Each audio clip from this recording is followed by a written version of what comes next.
Well, welcome, Tommy Manion. Great to have you here. And Kyle, great to have you here as well. Thank you very much for having us. So, Tommy, having you here and your son Kyle has been a big dream of mine to be able to interview you, because you, whether you know it or not, you've been an inspiration to me and somewhat of a mentor to me through other people, mostly through two close friends of mine, you know, Doug Carpenter, a close friend of ours that passed away a couple of years with COVID, and Bobby Smith. And both of them are close friends of mine, and they were, you know, very familiar with you and your career. So over the years, I've heard many great stories of your successes and escapades over the years, and I really wanted to get to be able to sit down and chat with you about your career and what you did and so forth. So again, thank you, gentlemen, for being here. Thank you for the invite. Good deal. Well, listen, you know, the first thing I want to say, Tommy, that I really wanted to kind of document your career in the quarter horse world and horse world in general is, and I don't mean this disrespectfully, but you're last of the old generation. You know, how old are you now? 81. 81. And I don't mean this disrespectfully, but people your age and older, a lot of the great ones, Buster Welsh, you know what I mean? Don Dodge, a lot of those guys of that era. You know, what was his name? Pat. We spoke about him last night. Patterson. Pat Patterson. A lot of guys of that. Tony Amarillo. A lot of those guys have passed on that grew up in your era. Correct? Yes. You know what I mean? And horse training was different back then. Okay, and we're losing, in my opinion, because everything has got so specialized in the horse worlds now. You know, we're going to talk specifically the Western performance industry, you know, cutting, reining cow horses, okay? And so I'm not going to speak for the English industry or other racing industries, but those three industries is, everything has got so specialized now, Tommy, you know, of only cutting horse trainers, only reining horse trainers, and only cow horse trainers, where when you were a young man getting into this business, you know, you had to do a little bit of everything to survive. You showed halter horses, you did pleasure horses, you did reining, you did cutting, you know, you did a lot of different events because that's how you had to make a living, because the industries weren't big enough to be able to make a living just off cutting or just off reining. So you were I had a bad habit. I like to eat. You like to eat. Yeah, that's exactly right. So you had to do what you do. Just like when I got started. I started colts, I did problem horses, I did whatever the fuck I could get my hands on to eat. You got to survive. But with those old school trainers like yourself, and I mean that in a respectful way, there was a whole skill set of horsemanship that me personally think is getting lost now. Because we've got so specialized in each division, we're losing a lot of that all-round great horsemanship from something as simple as getting a piece of shit horse on a trailer. It don't want to get on a trailer. 10-year-old stud don't want to get on a trailer. I think a lot of trainers today that are so specialized, without drugs, they couldn't get the sumbitch on there. Mm-hmm. You know, we've lost some just pure horsemanship skills and back in your day, the drugs weren't there. You had to get in their head. You had to work with them. You had to fix these situations, where now we've got so much drugs, you can just dope one if it doesn't want to behave. It don't want to stand still, dope it. Don't want to stand still for farrier, dope it. Don't want to get on a trailer, dope it. Where in your era, that wasn't really an option. Okay, so I just think personally there's a lot of horsemanship skills that are getting lost, and with that, some stories and techniques and things. Do you agree with what I just said, or you say, Clinton, you're full of shit, I disagree? No, I totally agree. And you know, a lot of it gets back to something that you were the greatest at, is keeping a horse in a receptive frame of mind. Mm-hmm. They've got to be in a receptive frame of mind if they're going to learn. Yes. You were the greatest at that. Well, thank you. Yes. I always say you want respect without fear. They got to respect you, but they can't fear you. Sure. If they fear you, it ain't going to work either way. You know what I mean? Sure. So, Tommy, let's back up a little bit here to get back to kind of the beginning, okay? Because I want to learn all about your career and more importantly, how you changed from industry to industry as far as, you know, from what I understand from through Doug and Bobby, you were, back in your era, you were the greatest at the all-round stuff, the pleasure horses, the halter horses, all that stuff. And then eventually how you branched into the cutting horses, the breeding game, smart little Lena. You know, I always loved learning about how people jump from, not so much industries, I suppose it's industries, but, you know, from one market to another market. What makes the jump? What makes you see something coming, etc. So how about we just go back to the beginning and let's talk about that. Where were you raised? What year were you born? I was born in 1942. Okay. Whereabouts? A little town called St. Clair, Missouri, which is right out of St. Louis. Okay. And I ran away from home when I was 15 Oh, truly. and broke my mother's heart. She was a school teacher. And so I never went to high school. I only have an 8th grade education. Yep. And I could never see why it was more important to me to be riding than be sitting in some classroom, which is So you had a passion for horses from a little kid. from day one. Who gave you that passion? Your mother, your father? think Was I your was dad a born horse with it. trainer? Was your dad a horse trainer? How did you get horses in your life? Let's back that up, you know? Okay. My mother was a school teacher. My dad was a car mechanic. Okay. And So where the hell do horses come into this mixture? Because don't it doesn't sound like a horse family, does it? I don't know. And you know, my family came from meager Yes, means. humble beginnings. Yes. And my first horse, I don't know why how I got started with this horse deal, but they provided my first horse cost $60, and the saddle cost 20. And that first horse was about 25 years old, and I remember my grandmother telling my mother, Dorothy, that horse is going to fall on that kid. She was so old kill and it. feeble. You know? And so, anyway, my next horse cost $100, and my mother and dad were very supportive of my hobby, passion, and so that took away from my yearning to go to school. Yes, I can identify with that. So school was basically an inconvenience. It was terrible inconvenience. So when you were a kid learning to ride, was anybody teaching you? Were you just figuring it out by yourself? Were you reading books? Like, how did you get some skill as a kid, you know? We would go Neighbors? to weekend horse shows. Okay. They weren't quarter horse shows. They were just game shows, more or less, barrel racing, pole bending. They had Sport a horse pleasure. kind of gaming, Exactly. speed events. Time event. Yes. Okay. And but to answer your question, no, we didn't have a youth program back then. And so I would watch who was being successful, and then I would go home and I'd try to emulate them. Yep. Some of it worked and some of it didn't. Back in those days, even as a kid, were people willing to share information, or was it kept kind of secret? Like everybody had their secret shit that everyone wouldn't have spread. Like, today everything's out there. YouTube, there's so much training information for the world now, which I think is positive, that if you want to learn something, it's out there. You know what I mean? Yeah. But in those days, was it freely exchanged between kids and trainers and things, or was kind of kept a little bit more secret? Like when you said you had to observe, if you asked questions, would people answer them? How was the culture back then? I was really, really fortunate and blessed that there's been so many people that were free to help me. But I'm talking about specifically as a kid, getting started. That's what I'm talking about. Right.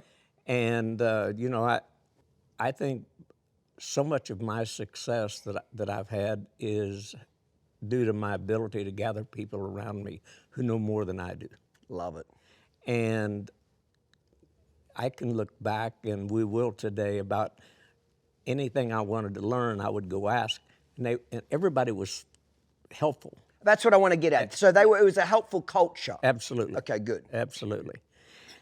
And so anyway, you want me to go on with that? I want to know from the start. So you hate school, Yeah.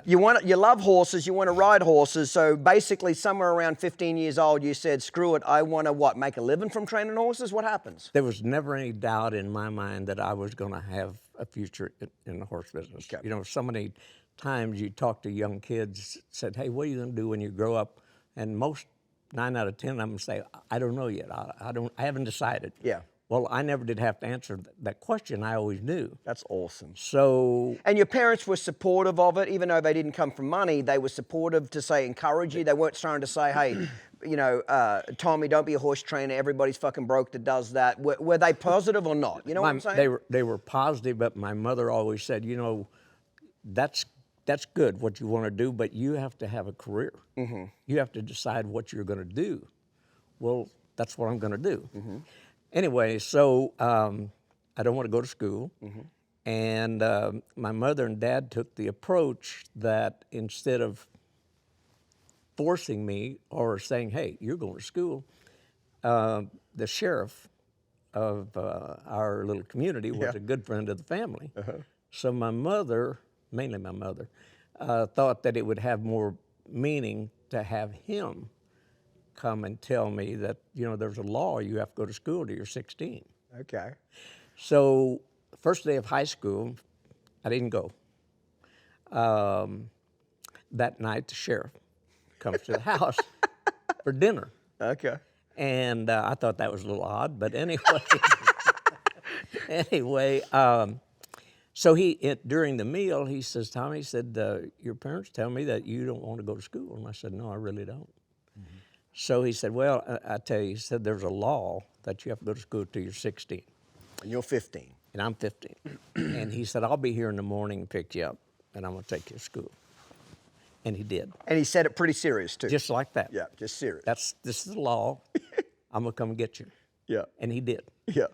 So then that night, I packed my clothes in a paper sack. Yeah. Next morning, I'd tell my mom and dad, goodbye, I'm going to school. I'll see you tonight. So I go to the bus station. And Just in the local town somewhere. little town, 3,500 people. Everyone knew each other. Okay. So the lady at the bus station, I tell her where I want to go. And, Where was that? well, it was Mejia, Texas. Okay, fair enough. And the way we got to Mejia, Texas was back when I was 10, 11, 12 years old, we had a family friend that would go to Fort Worth every year to the stock show. And he would invite me and my dad to go. And so on one of those trips, in fact, it would have been the year that I was 15, we were setting up in the stands and met a man and his wife, and they invited us out to the ranch at Mejia, Texas. And so we went just to visit, and his name was Mano Miles. Okay. And so he was a roper, Okay. along with a rancher. So I said, well, I'd really like to learn to rope. And so just out of the kindness of his heart, he said, well, after you get out of school, why don't you come down and, I'll teach you. Well, great. I can use that. Yeah. So, anyway. So that's how you got the bus ticket. That was in January, and then we go around, I go through my 8th grade. High school's going to start next September. I'm not going. Yeah. So I go to the bus depot, and I buy a ticket. I try to buy a ticket. The lady goes in the back and calls my mother, and she said, So everybody's wise to each other. See, that's the cool thing about back in those days. Everybody had each other's back. Everybody was watching each other's kids. Everybody was trying to raise kids as a group a little bit. Yes, that's lost now, but yeah, it's cool. So she rats you out. The lady there, she said, she calls my mother in the back, and she said, Dorothy, I think Tommy's down there, and I think he's running away from home.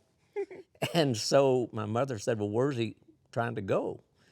And so she told her, and she said, okay, yeah, I know where he's going. Go ahead and sell him the ticket. Oh, truly. So I buy the ticket, ride the bus for 2 days, and I don't think the people knows that I'm coming, right? Well, my mother called ahead. Oh, truly. Said, Tommy's on his way down there, and told them the story, and they said, that's fine. So anyway, they were a great family, and so after I was there about 3 weeks, well, after about 3 days, I called my mother and dad, told them where I was. They already knew. So, were you expecting her to be mad, Tommy? You didn't know they were already in the know, but were you? I thought thinking she'd you be were gonna mad be in and a lot of scared. trouble? Yes. Scared. Yes. Where are you? You disappeared.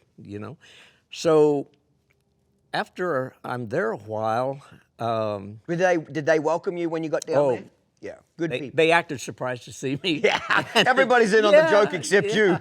Yeah, glad you could come back. And so after I'm there a while, they see that I'm serious. Everybody thought I was going to get homesick. Yes. And go home. That wasn't in the cards. So anyway, he tells me, Mr. Miles, this is with my mother's help, look, you're not 16. You have to go to school till you're 16. You're welcome to stay, but you have to go to school here. Okay. So I thought, wow. So if I have to go to school, I might as well go back home. Okay. So that's what I did. That was the way they got me back home. Okay. So I was real close on my birthday to being 16. So we didn't have a big family fight. I said, look, guys, I just don't want to go. And I'm not saying they did the right thing as parents. Maybe that's not the way I would have handled it if he would have said that when he was 15. But anyway, so Tommy, I can relate to. I left high school at 15. My parents let me go. I didn't graduate high school, never went to college, can barely spell my own fucking name. You know what I'm trying to say? So there's two types of education in the world. There's what I call book smart, and then there's fucking street smart. Me and you are street smart. And if I had, and very few book smart people, universities, teachers, shit like that, you know, professors, they're book smart. Very few book smart people have street smarts. So if I had to pick between the two, I'll take street smarts. Doug Carpenter was street smart. yes, absolutely. Bobby Smith was street smart. Yep. You get there's a difference. Street smart people are hungry. They're cunning. They're workaholics, Find a etc. way. They find a way. Knows no part of their vocabulary. You know what I mean? So you were going to find a way. So I can relate to this because in fact, my parents were the only, out of all the people when I said I was going to leave high school at 15, guidance counselors, teachers, family members, the only people that actually supported me were my parents because they knew where I was going. I was going out in the middle of the outback to work with 65-year-old men like a man, 14 hours a day, 7 days a week. They knew I wasn't going to get in trouble. Yeah. They knew I was going to be mentored. They knew I was going to be kept safe. I wasn't going to get into partying. I was too busy working. So I can relate to what you're exactly saying here. So, I got to be 16, and I went to work in the shoe factory. Okay. Up in Missouri. Up in Missouri, and so I'm thinking ahead. I know at some point I have to go to the Army. That's back when we had the draft. Oh, truly? Yeah, but if you enlist, you have a little more say-so about where you're going, and you get out quicker. Right. So if you volunteer for it, you got a little bit of say, as opposed they come after you and pick you. Exactly. Okay. Very good. So when I was 17, I joined the Army, and served my whole time in Fort Ord, California. Okay. How many years was that? Well, let me back up.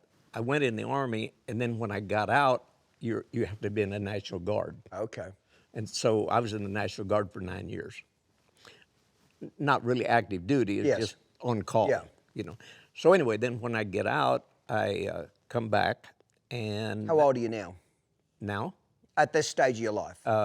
18. 18, right. I was in a year. Okay, 1 year. Right. So I come back. What did you like? Just to back up a little on the training, did you like it? Did you fucking hate it? Was it good structure for you at your age? In the Army? You know, yeah. Did it give if you could look back now at your age and say that year taught me this, or that year was a complete waste? What would you have to say? This is going to be a long-winded answer to your short question. Okay. I was in the Army, not the Army where you carry your gun and you walk. Yeah. You know, and not the Air Force or anything like that. So anyway, I was a boxer, and so when I was in the Army, I boxed, and I was on the boxing team. And getting back to your question earlier about people help you. Yeah. The sergeant of our platoon, he liked to box. I was the smallest one in our platoon, and he was the biggest. Yeah. And so anyway, we would, and we were both on the boxing team. Well, when we would have our fights, well, he'd work my corner, and I'd work his, but I didn't have much to do because his fights didn't get out the first round. Okay. And mine went the distance most of the time. Don't let him lie. He's scrappy. Oh yeah, I can tell that right now. I would not scrappy. underestimate your old man.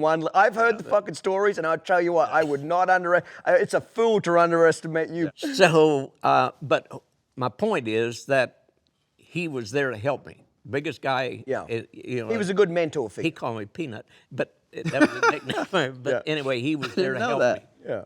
And so, in all walks of life, to this day, there's been people that every time I turn around, people were there. It's just I look back and I say, wow, how, you know. The right it people was seem to show up at the right time. It was the fickle finger of fate. Yeah.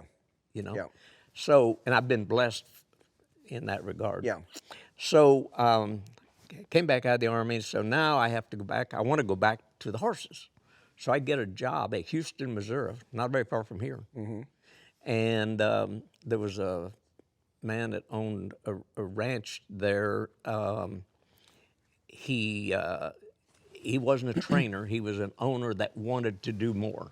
Yeah. And he had patience with me because at 18 I wasn't very well schooled. I wouldn't fall off. Yeah. But your skill I wasn't set, much of a trainer. Yeah, your skill set was average to poor. Would that be a fair statement? Yes. And so he had patience with me. And like I say, I would go to the shows and I'd watch who was winning. And then I would go home and try to prepare my horses that way. And so it just kind of, I was there for 3 years. When you watch the people at the horse show, because I can remember watching Ian Francis in Australia as a kid. I'd just sit on the fence and just, massive creeper, just watch the sumbitch all fucking day. Mm-hmm. Because you could just tell what he was doing was 4 steps ahead of everybody else. So when you were watching these people winning, would you ever walk up to him and ask him a question? Were you confident enough to say, hey, I'm Tommy, you know, could I ask you what you're doing? All the time. And you were met with positivity? Absolutely. That's awesome. Absolutely. As I look back, I can never remember a time when someone said, hey, go away. I'm busy right now. I'm busy, you know. Yeah. So, and what were the events that you were really studying back as a kid? Like, were you watching the rope trainers, the pleasure horses? What, you know, originally you got started in the gaming, barrel racing, pole bending, that kind of shit. What are you watching now? At 18, what are the events? The shows that I was going to. Yes, what are they? I worked for that that man. Guy. His name was Nolan Hutchison. They were, by now, they're AQHA shows. Okay. So, and he had a stallion, so I showed the horse at halter. And then I showed him, he was a 2-year-old, and then I showed him in pleasure and also showed him in reining, and didn't have much to do with the cutting at that point. So all-round horseman, all-round sport, yep. Yes. So I worked there 3 years. And basically training horses all day. That's it. Then I had an opportunity to move to Pacific, Missouri, which is in St. Louis, to a guy that was really focused. He wanted to buy a big-time stud, so on and so forth. And again, there he was. He gave me an opportunity. Yeah. And you met him at a horse show? Where'd you meet this guy? I did meet him at a horse show, and he lived in St. Louis, and he had a daughter that was interested in horses, so he wanted to support her, and so that was kind of have his own in-house kind training. of the mix, right? Okay. So we bought this stud, a horse called Bar Money, and he was a racehorse, and we eventually made a supreme champion out of him. A supreme champion has to be a AAA racehorse, and he was a real good-looking horse, so the halter points, they weren't hard. Yeah. And then I had to get him to where he would show in the pleasure, which is difficult for a racehorse. Yeah. You know, and so a supreme champion has to have performance points in 2 events. He already had the racing points, so I put the pleasure points on him, and halter was a given. And so, so you tried to train him as a pleasure horse after he'd done his running career? Yes, he was Holy a AAA shit. racehorse. You were a fucking sucker for punishment, weren't you? Some bitch comes off the track with a jockey whipping his ass, and you're trying to turn this some bitch into a pleasure horse. And this is back when those fucking drugs were around, Tommy. So you're old school, aren't you? I want to hear all the tricks of the trade to get that some bitch to slow down, because I know they're in there. So come clean. Long days, a lot of long days. But he was a good, real smart horse, right? And a real good mover. Yep. And so anyway, that was really my first entree into the another step. So that second owner, was he willing to buy you good stock? Did he have the money to put into stock? Did he let you buy what you wanted to ride? Did he pick them? How did the stock? You know, he knew nothing about horses. We bought that horse at a sale. He gave $135,000 for it. So back in those days, that must have been a tremendous amount. Like, all jokes aside, would that be $1 million today in today's money? Yeah. Like, when I say $1 million, I'm talking about the wowness. Yes. You get what I'm saying? Yes, like that's got to be at least $1 million horse today, or maybe $2 million. I agree. Okay. I agree. So he must have had a lot of damn confidence in you, Tommy, to drop that kind of cash on a 21-year-old guy. Were you winning by this point in the all-round shit? Are you getting some skill set? Are you know what I mean? He must have seen That something horse in was you. the next step. Okay. To the next level. Right. The goal was to make that horse a supreme champion. Yes. And there's only like, even today, there's probably only 20 or 25 in the entire AQHA. Oh, truly. And at that time, he would have been like the second or third one. Right. And that was a big deal because people wanted to breed to a horse that could do that? Yes. So did you get it accomplished? Yes. You did? Yes. So then he stood at stud?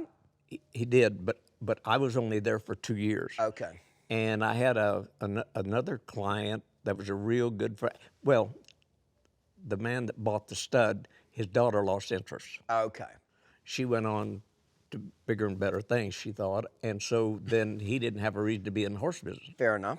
So there again, I was so fortunate. I had a client from Springfield, Illinois, that had horses with me, and he said, "Hey, why don't you come to Springfield, Illinois?" And he said, "We'll rent the Illinois State Fairgrounds, and you just train out of there." And I wasn't working for him. I was working for myself at that time, but it was a wonderful opportunity. It was a wonderful place. In Springfield? Springfield, Illinois. Okay. We rode in the Coliseum every day. They had a mile racetrack there. You needed to go lope a horse, whatever. It was just... So you had the facilities that could really do some stuff. Absolutely. Now, back in those days, in the other two jobs, people don't have covered arenas in these days. No. You're all outside. I'm asking. That's a question. When I was at Pacific, Missouri, the guy with bar money, we didn't have it in the arena. A lot of times in the wintertime, I'd have to take the tractor and scoot snow off the arena before I could ride. Yeah. You know? And so, but that changed when we got to Springfield. It now was you a got a covered wonderful arena. facility. Yeah. You know? And so that was really second, third, and fourth step in So Springfield. when you moved to that new facility, you're only training for the outside customers by this point. Correct. What is your skill set like? You're showing in halter horses, pleasure horses, horsemanship. What are the main events that you're training for? All the events that you just mentioned, plus, and keep in mind, the AQHA at that point did not have the youth activity program. Yeah, okay. Where you could start out. Yeah. Okay.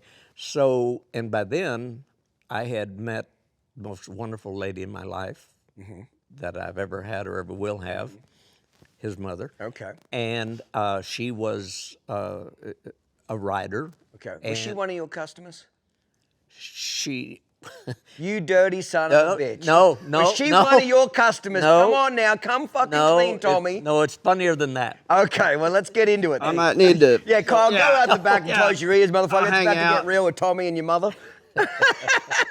Come on, Tommy. Censor it a little. Tommy, you're going to be dead in the next 5 years, motherfucker. Come clean. Let's just say it. Again, the fickle finger of fate, right? Yep. So I finger. had judged a horse show in Beloit, Wisconsin. Right.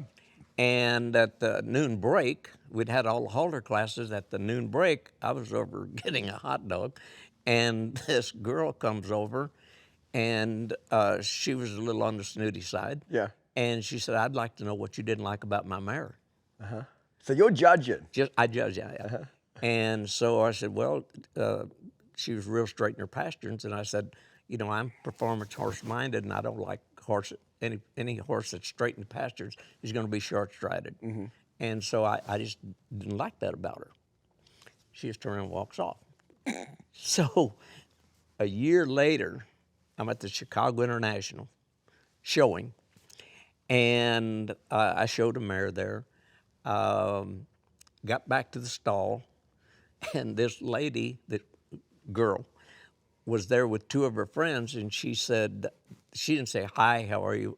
She said, "I'd like to know if you'd like the front legs on that mare you just showed." And I said, "No, I really don't." My mare was, I hadn't bought her. You're just showing her for I'm fun. just showing her, you know.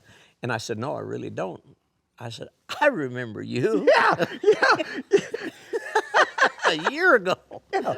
And so, anyway, she just turns around and walks off. Okay. And so another year goes by, and a mutual friend of ours introduces us. She doesn't know about our past, but Yeah. when I say our past, Yeah. I mean she hates your guts. The past that you're a jackass and she hates you. That past, yeah, let's keep Yeah. moving. So anyway, so she introduces us, and we talk, and I needed an employee, and she needed a job. In fact, she was on her way to a job. Howard Pitzer, did you ever know Howard Pitzer? I've heard of his name, yes. I don't know him yet, but I heard of his name. She was on her way to go to work for him. Yes. And so, when we were at the show, and so we just kept talking, and she said, you know, I'm taking a new job, and I said, that's too bad. I need an employee, and so she didn't go. She doesn't. How old are you at this point? At that time, 24, yes. 24, somewhere around there. Yeah. Okay. So she stays on working for you. Yes. She works, now, she was more, I mean, she worked for me 5 years. But she was a wonderful horse person, a wonderful person. And we decided that we would start a youth school. Okay. AQHA didn't have any youth activity programs, and so every year we would have 2 schools at the fairgrounds. It was a wonderful place. The kids would eat, sleep, and ride right there. Once they got in. And this is over the summer? In the summer. How long would they stay? A week, 2 weeks? Just a week? Yeah. Okay. So it was basically kind of like a week horsemanship clinic for kids. Yeah. They brought their own horse. And so let me back up a little bit there. Did you just see a need for it, Tommy? Was anybody else doing it? Where'd you get the idea from? Did you realize there was money in kids? Like what made you say, okay, you know, it wasn't being done. So what made you say this is a potential new customer base? I want to know the business side of why you make the decisions you make. I thought it was a way to cultivate new clients. Yes. And like I say, kids didn't have an opportunity to learn. Yes. Because there wasn't a program for them. Yes. And so. So it did two things. It mentored them and it gave you a potential chance to have customers in the barn. Absolutely. Nothing wrong with that. And so she and I, her name is Chris. Yes. And so once the kids got there, they ate, slept, and rode. They're on the fairground, never left. And we had dormitories there. And so Chris and I would personally, along with our other helpers, stay at night. We had a lot of responsibility. Yes, with all these kids. And so we stayed right with them. Yeah. And so we took 50 at a time. And then we would do it again. We did 2 of those. And you kind of went over all the different disciplines. So there'd be a halter seminar, you know. We divided them into groups. Pleasure seminar. Whatever they wanted to. If we had 10 that wanted to pleasure, and 10 that wanted to do showmanship, and 10 that wanted to do trail classes and things like that, we'd divide them into groups. That's awesome. So wildly successful? Yes. Yeah, the parents jumped on board, kids jumped on board. Yes, Did that set a bit of a trend in your area? Other trainers started doing it? It did. That's awesome. Yeah. And so like I say, we developed a new clientele. And we just had wonderful customers back then. And the one thing I've never done personally a lot with youth myself, as far as in clinics. In fact, when I was doing a lot of clinics my whole career, we didn't take anybody under 18. And the main reason for that was insurance, okay? We live in such a fucked up world now with insurance and people getting hurt and suing everybody. You know, we have to be really protective. So that was the main reason. The second reason why I didn't want to deal with the kids is because you've got 2 types of kids. You've got the kids like me and you would have been, and Kyle, that were very passionate, wanted to learn, wanted to be there. And then you got the kids that their fucking parents are making them be there. So they put in as little amount of effort as possible, little amount as try. They're basically there under with a gun to their head. Okay. Well, nothing ruins other people's clinic experience. If you've got 20 people in a clinic and there's 17 adults and there's 3 kids that don't want to be there, they're always in the road. Yeah. They're always inconveniencing the people that are paid to be there. So then you're constantly trying to put out fires there. Does that make sense? So that's why I just didn't mess with it. Does. I'll tell you as a youth program. But one thing's for sure, I do know there's a lot of money in kids, meaning this. I've had many trainers tell me this over the years, and you tell me if you agree or disagree. Parents will spend gobs of money on their kids, and not just on horses, but anything. Motocross, cycling, band, you name it. If parents want their kids to be successful. So, I've had many trainers tell me over the years, kids, their parents will buy the best horse, they'll pay for the kid to learn, etc. Was that your experience too, that parents... It was, but we had within those 50 kids a week, we had kids with the $2,000 horse and a $50 saddle. Yep. And then we had kids with the $50,000 horse and a $5,000 saddle. So it was all over the place. And what we learned was the kids with down here with the $500 horse, it never got too hot. Yeah. It never got too rainy. Yeah. They were hungry for knowledge. They were, weren't they? Yes. And you had the rich kids over there, they want to rest in the stall. No, come on. Yeah. And so it was amazing just to see how those kids from the not lower class. No, but lower income. Lower income. There's nothing wrong saying it. Yes. But Humble they beginnings. were hungry for knowledge. Yes. Whatever it takes. And that kind of goes back to my childhood, your childhood. Yes, that's exactly right. . Yes. And I've seen that in the academy too. It cost 20 grand to come to my academy. There's kids that have 3 jobs for 3 years to save up 20 grand. Yeah. And then there's kids that their parents put the money up or their grandparents.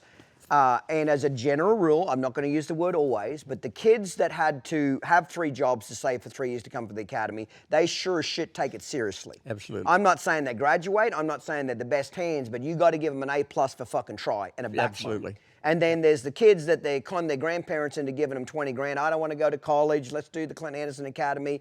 And as a general rule, they don't put in anywhere near as much effort. Now, on the odd occasion, you get somebody that came from a little bit more of a wealthy background that really tried hard, and I was great with those people. But I know what you're talking about. There's, I think, Tommy, and tell me if you agree or disagree, you need money to raise children. They're expensive, just to educate them, clothe them, etc. But there is a point where too much money cripples them. Absolutely. If you're too poor and you can't feed your kids, you're crippling them. Yeah. But on the opposite side, if you've got too much fucking money and you're spoiling these little son of bitches, that cripples them too. Absolutely. So there's got to be some middle ground there where you got to have enough money to feed them, clothe them, educate them. But beyond that, fuck them. Absolutely. You know what I mean? They've got to go do it on their own. And would you agree with that? 100%. Okay. 100%. And it gets back to consequences. Yeah. Consequences is a big word, Yeah. hard to achieve. But so you do these youth camps. What goes? And you're showing. You've met your wife. Yep. Are you married by this stage? Yes. You're married. Yes. You two are saying we're going to build this horse training business. Yes. Okay. And we've been together about 5 years. Yes. And then we got married. So it's going successful. Is there a big quarter horse show? Is there a big quarter horse industry? What years are we talking now? Well, 25 from 81 is what. I was about 25. Yeah, okay. 25 years old. And so we would... you can make a living training horses, I suppose, is what I'm asking. There's enough of a quarter horse circuit that you can go to horse shows regularly. Yes. People will send you horses to train. Yes. Were they sending you horses to train for them to eventually ride, to be broodmares, stallions, a little bit of everything? What was back in those days, I'm trying to get a feel for who was sending you a horse and for what was their motivation.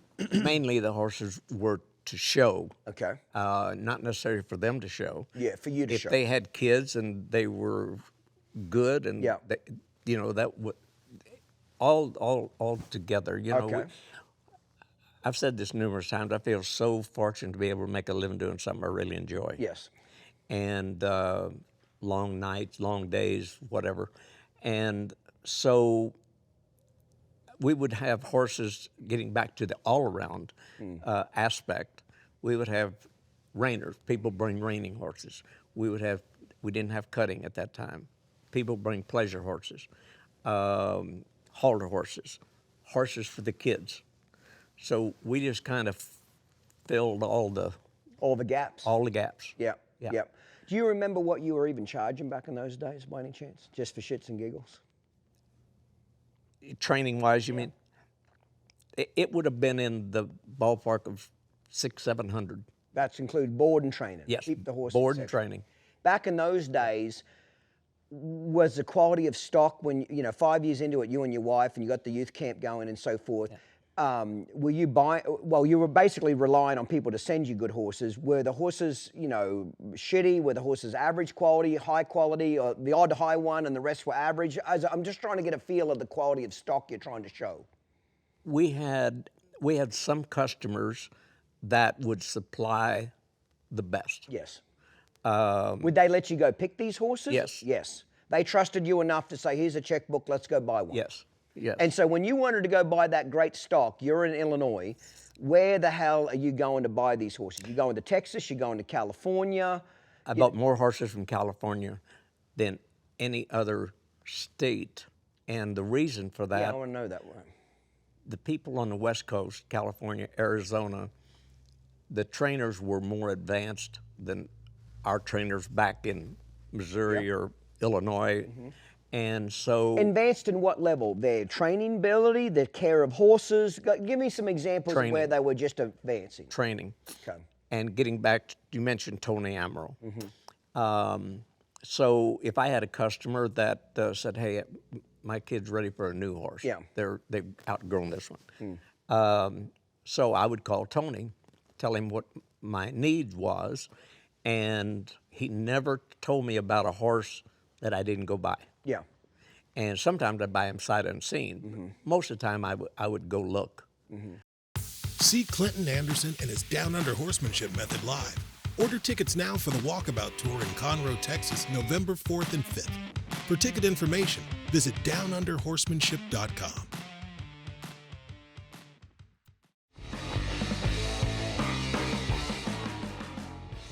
So before the break, Tommy, we were talking about Tony Amarillo, where you met him, and the whole theme of it was you said you went back to California to buy a lot of your horses because the stock was better and they were more advanced. And I want to dig into that a little bit well, first of all, do you remember where you met Tommy?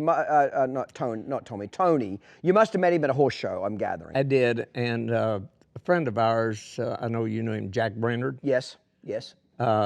Jack introduced me to him. I don't remember just where we were, but that was our initial meeting. Okay. And Jack would have been training horses the same time you would have been, correct? Yeah. And he was in Texas training? No, not yet. He lived in Minnesota. That's at that right. time. Okay, I Then he forgot moved about to Texas. That's right. Yes. So you're going. So if you could name what was better about the horses in California, we're going to get into the training, but the actual horses back in these days. So we're probably talking what, early 70s now?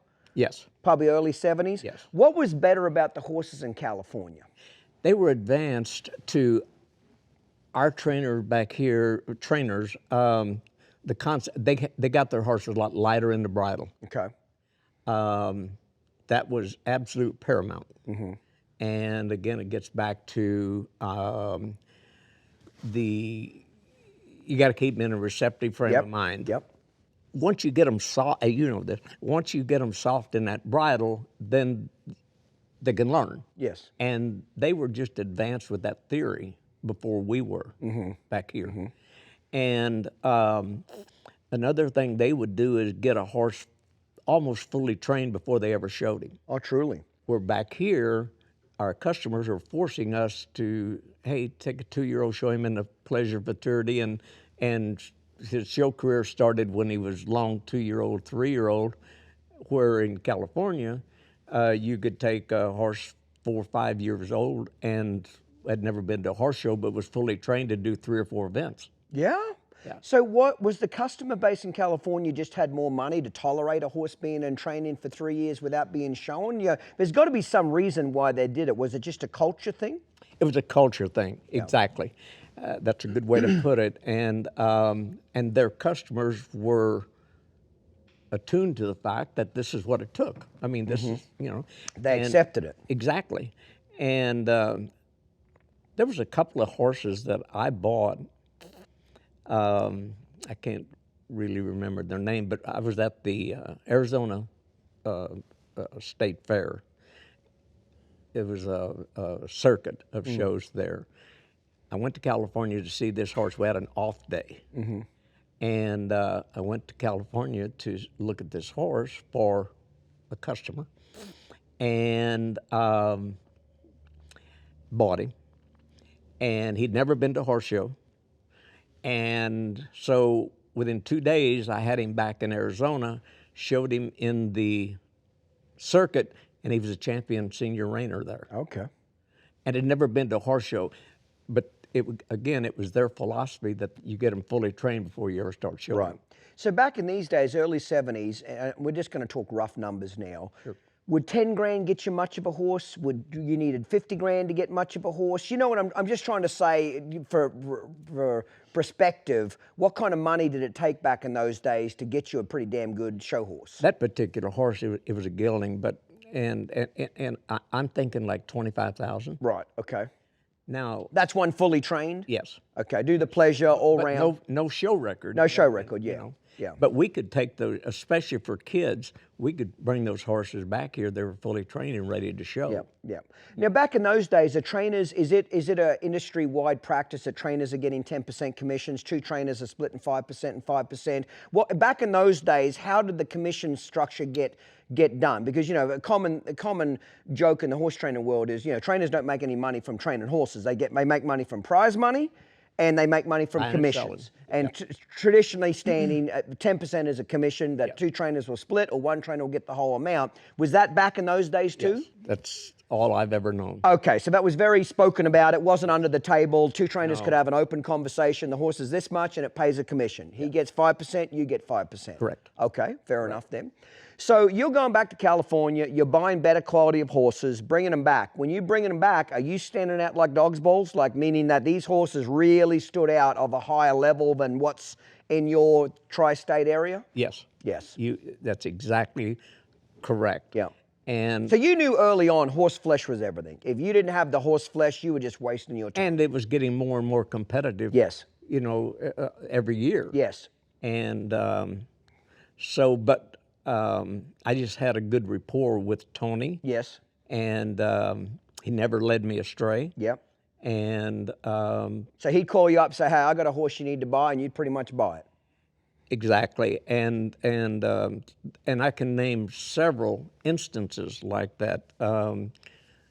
Kyle's mother, we bought a horse. A customer of ours bought a horse that Tony found, and she won the world on him in English Pleasure, and he went on to do other events. But Tony knew what it took to win, and he was a great horse trainer himself.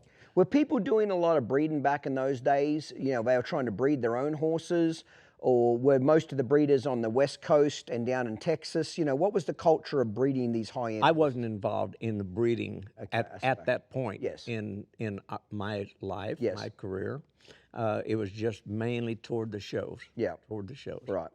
So how long, so you're on this path, you're renting this facility, you and your wife are training horses, you're doing the youth camps, you're obviously how are you advancing your career horsemanship-wise? Are you hiring people to keep helping you? How are you staying on the top of your game? Like, are you chatting with other trainers? You know, education-wise, what are you doing to kind of stay on top or get to the top? All of the above, what you just said. And you know, one thing, and I started doing this real early in my career, it was always, if you didn't win, trainers would want to cuss the judges. Yes. Right? Okay. Okay. So I thought it would be wise to take the opposite approach, and after a show, I would go to a judge and introduce myself. I just shown to him. Yep. And ask him what I could do better. Yes. What did I do wrong? I'm trying to learn Yep. what could I do better? And so Love it. I developed a good rapport that way. Yes. And probably learn a few things. education. It was Yes. really educational. Very much so. Yes. And so, you know, it was just a learning process like that. But Were trainers sharing information willingly between each other, like you and Tony, you and, you know, Jack Brainerd? Were trainers have enough camaraderie where they would exchange ideas and training information, or was everything kind of kept a little separate? the people my good friends, the trainers Yeah. that I knew really well, Yeah. Absolutely would. And, Yes. and a lot of times we'd take each other's horses and work them a week or two. Okay, to try to They were help you. having a problem, Yes. you know. That's awesome. And so, and I know that I said this early on, there's never a time that I asked for help that there wasn't someone there to help me. That's you know? awesome. So at this point, you're going to a horse show with how many horses? You know, you got a lot of youth in your divisions now. Are you mainly training youth, or it's a bit of a mixture? All the above. We would go to the Congress. You're familiar with the Congress, oh, yeah. And we'd take 25 or 30 horses there. Was that a lot back in those days? Was that a little bit? That It was a lot. Okay. Yeah. So you kind of got a production going on. So- you got several horse trailers going down the road. We had our open horses that we showed in. You and your wife. Yes. And then we had customers' horses that they would show or their kids would show. And so, and we'd go to the Congress. It was a 3-week long show, and we'd show all day long. And then at night we had to school our horses to get ready for the next day. Yeah, because it's the only, people don't realize that they don't go to horse shows. You can't get in the pen until nighttime. Yeah, so, exactly. you know, you can't practice during the day. So you're working all day and you're up at all night, riding all night, or you get up at midnight and ride from midnight to 6 a.m. till they close the arena. So yeah, horse shows are not exactly as much fun as the people. next day. Yeah, people don't think, the horse shows are a lot of work. I describe horse shows not really as fun, as a lot of fucking work. You're going there to work. It's, you know, you're getting about 4 hours sleep a day. Yeah. Yes. Yeah. Yeah, you know, like, you know, you know, most trainers now charge a day fee. Like I charge $100 a day per horse when I'm at the horse show. And people ask what that fee is. I said, that's for me to get up at 2 o'clock in the fucking morning.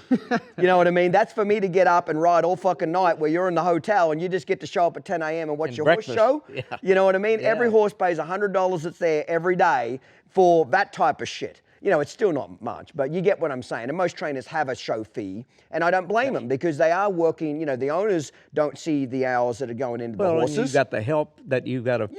You've got to house the help. You've got to feed the help. You've got to transport everybody. So there's no money in it. You're just basically trying to recoup your, you know, it costs me $500 a day to be at a horse show.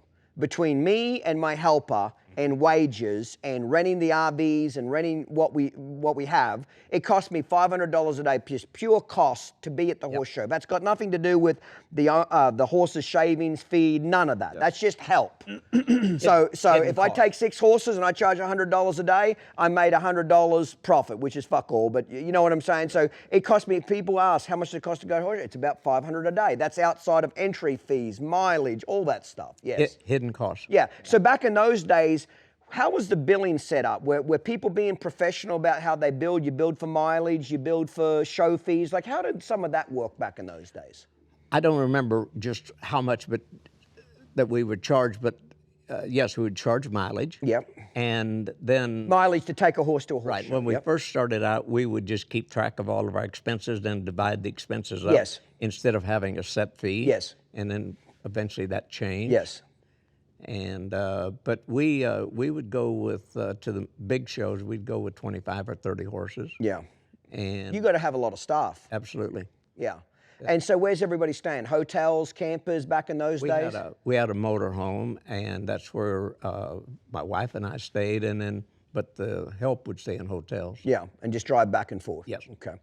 So business is good. It's doing well. You know, tell me how you're doing here. You traveling all over the country, or you staying in your little area? You going to the Are you going to the AQHA World Show by this point? At this time, we would. It was so cold in Illinois. Yeah. We would go to Florida right before Thanksgiving. Mm-hmm. And they had circuits there at the Florida State Fairgrounds. AQHA circuits. Yes, at West Palm Beach. And so we would go there and stay from until like mid-January. And then we would leave there and go to Scottsdale, Arizona. Then we'd go to Las Vegas. And So did you have to just take your entire training barn with you? well, at this time we consolidated our horses that we're going to take on this trip and send the rest of them home. So who takes care of them at home? When you're gone for 4 months, who's looking after We them sent at them home? back to the owners. Oh, you sent them back to the owners. The ones that wouldn't go, that we're not going to the show. Right, okay. That's what I'm trying to get at. You didn't have a second string that is still in training with an assistant. Because I'm going to say that's a lot of fucking responsibility to leave for 4 months and hope somebody's going to keep your shit together. Yeah. Yeah. No. Yeah. And then whenever we would get home, you know, by like mid-March, late March, then we'd call the owners and they'd bring the horses back. Okay, so that's how you got around the winter time. Yes. Was it hard back in those days, Tommy, to get good help? Did kids want to do this?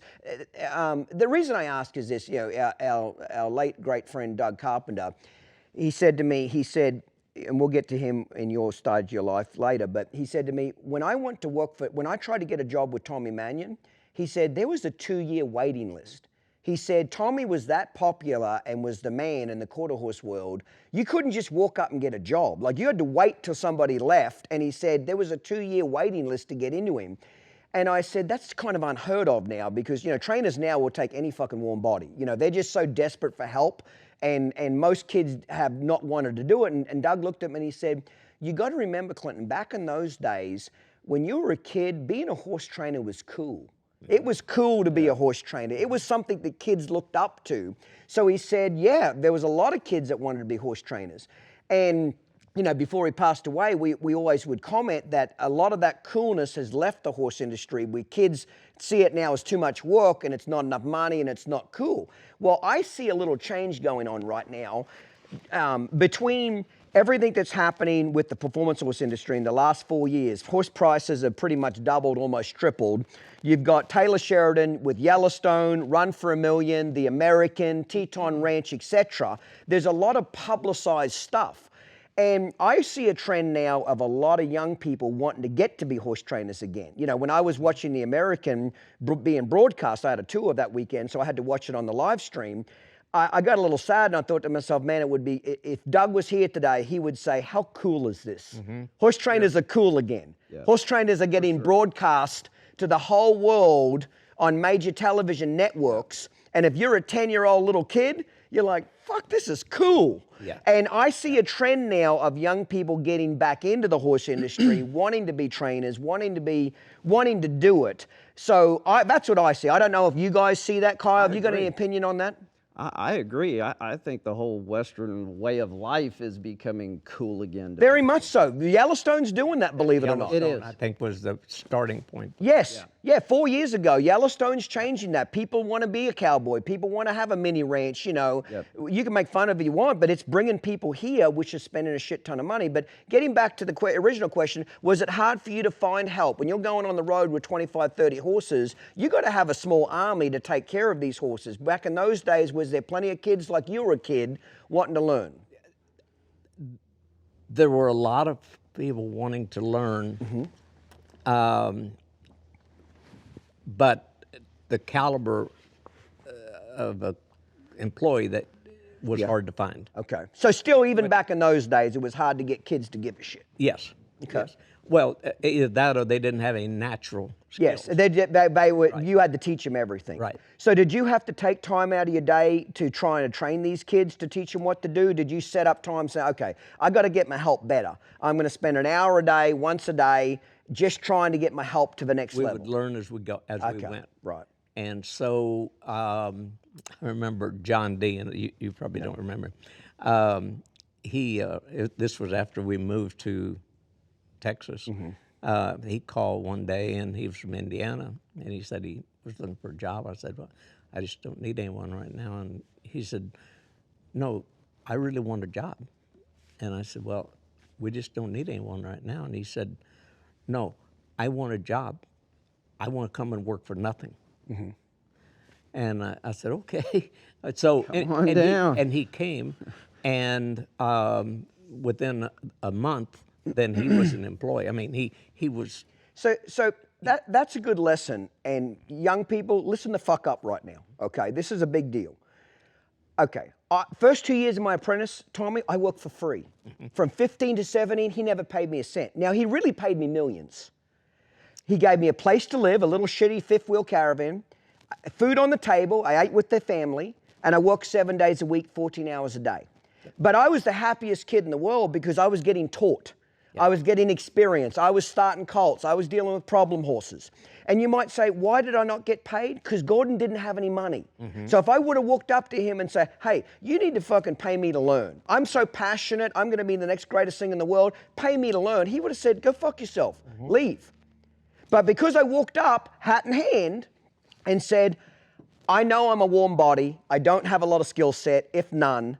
I'll work for free. He took me on.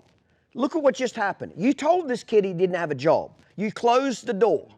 This kid kept pushing and said, I'll work for free. You opened a door. Once he was there a month, you put him on payroll. Is that correct? Right. Because he must have impressed you. What did he do when he showed up? What did he do that made you say, okay, this son of a bitch is on payroll now?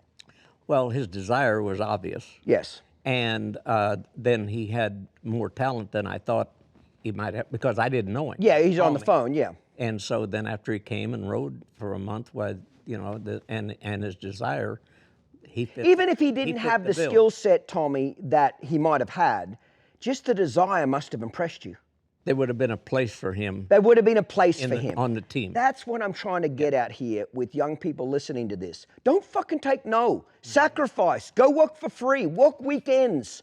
Show this. If you're trying to get with the best guy, and I'm not saying it has to be the horse industry. It could be building engines, race cars. I don't give a shit what industry you want to get into. Find the best guy and go offer to work for free. Find the best guy and say, I'll sweep the floor. Find the best guy to say, I'll do the shittiest job you'll give me if you'll just give me a chance to be in your camp. And if you'll fucking do that and you'll work and you'll prove your worth, you will get a shot. You'll get a shot. You'll get a shot. And you've got to keep proving it now. It doesn't stop. And you'll keep getting better shots and better shots and better shots. But these entitled little pricks now, Tommy, just walk up and say, you need to be paying me $100,000 to start training horses. They have a sense of entitlement. They have such a fucking delusional sense of entitlement. It's fucking crazy. They wonder how you get to the top. You start at the bottom. That's how you get to the top. So I can relate to this. Now, even though he paid me nothing, he really did. He gave me board. He gave me a roof over my head. He gave me food. He gave me knowledge. Yep. All jokes aside, I make millions every year from what he taught me when I was 15 to 17. Sure. You know, one of the employees that was there when I was there, he had another paid employee there. And this guy, I never forget this, he's doing something with a colt and he's doing something fucking stupid. And Gordon walks down there and rips this guy a new arsehole. Because Gordon was a hell of a horseman, but he did have a bit of a temper on him. Not with horses, but with people. He didn't tolerate and fucking... Who was this? Gordon McKinley, his name was. So all of my skills came from Gordon McKinley, taught me all of my colt starting, problem solving, groundwork, general horsemanship skill set with difficult horses. And then Ian Francis won the Reign of Futurity 5 times in Australia, the Cut and Futurity 3 times. He taught me more of the skills towards the show horses, getting them broke, soft, supple. So Gordon had a hell of a temper on him, not with animals, but with people. He didn't tolerate stupid people or fucking laziness. So this, I don't remember what he was doing, but I was down at the stockyards and this guy, he's probably 25 years old, or no, he might have been 21, 22. And Gordon comes down there and rips him a new arsehole for doing something stupid with this horse.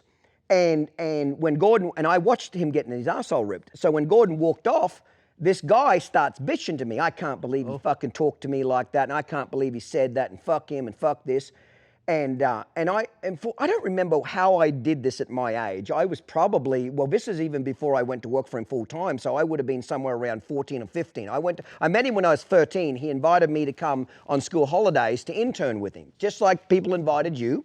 So from 13 to 15, I'd go down to his place during school holidays, take a Greyhound bus, drive for 2 days on a Greyhound bus by myself and go down and work with him for 3 or 4 weeks and then come back home and do it again every 2 months, okay?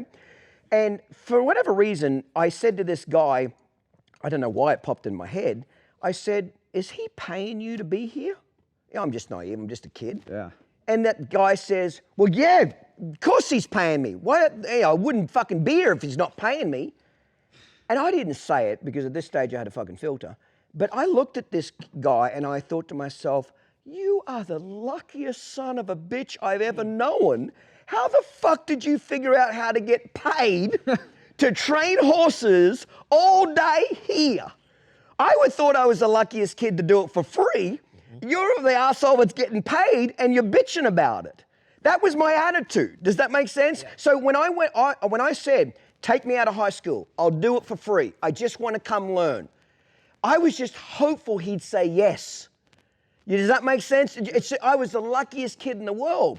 But look now, the kind of money I made from that, Tommy.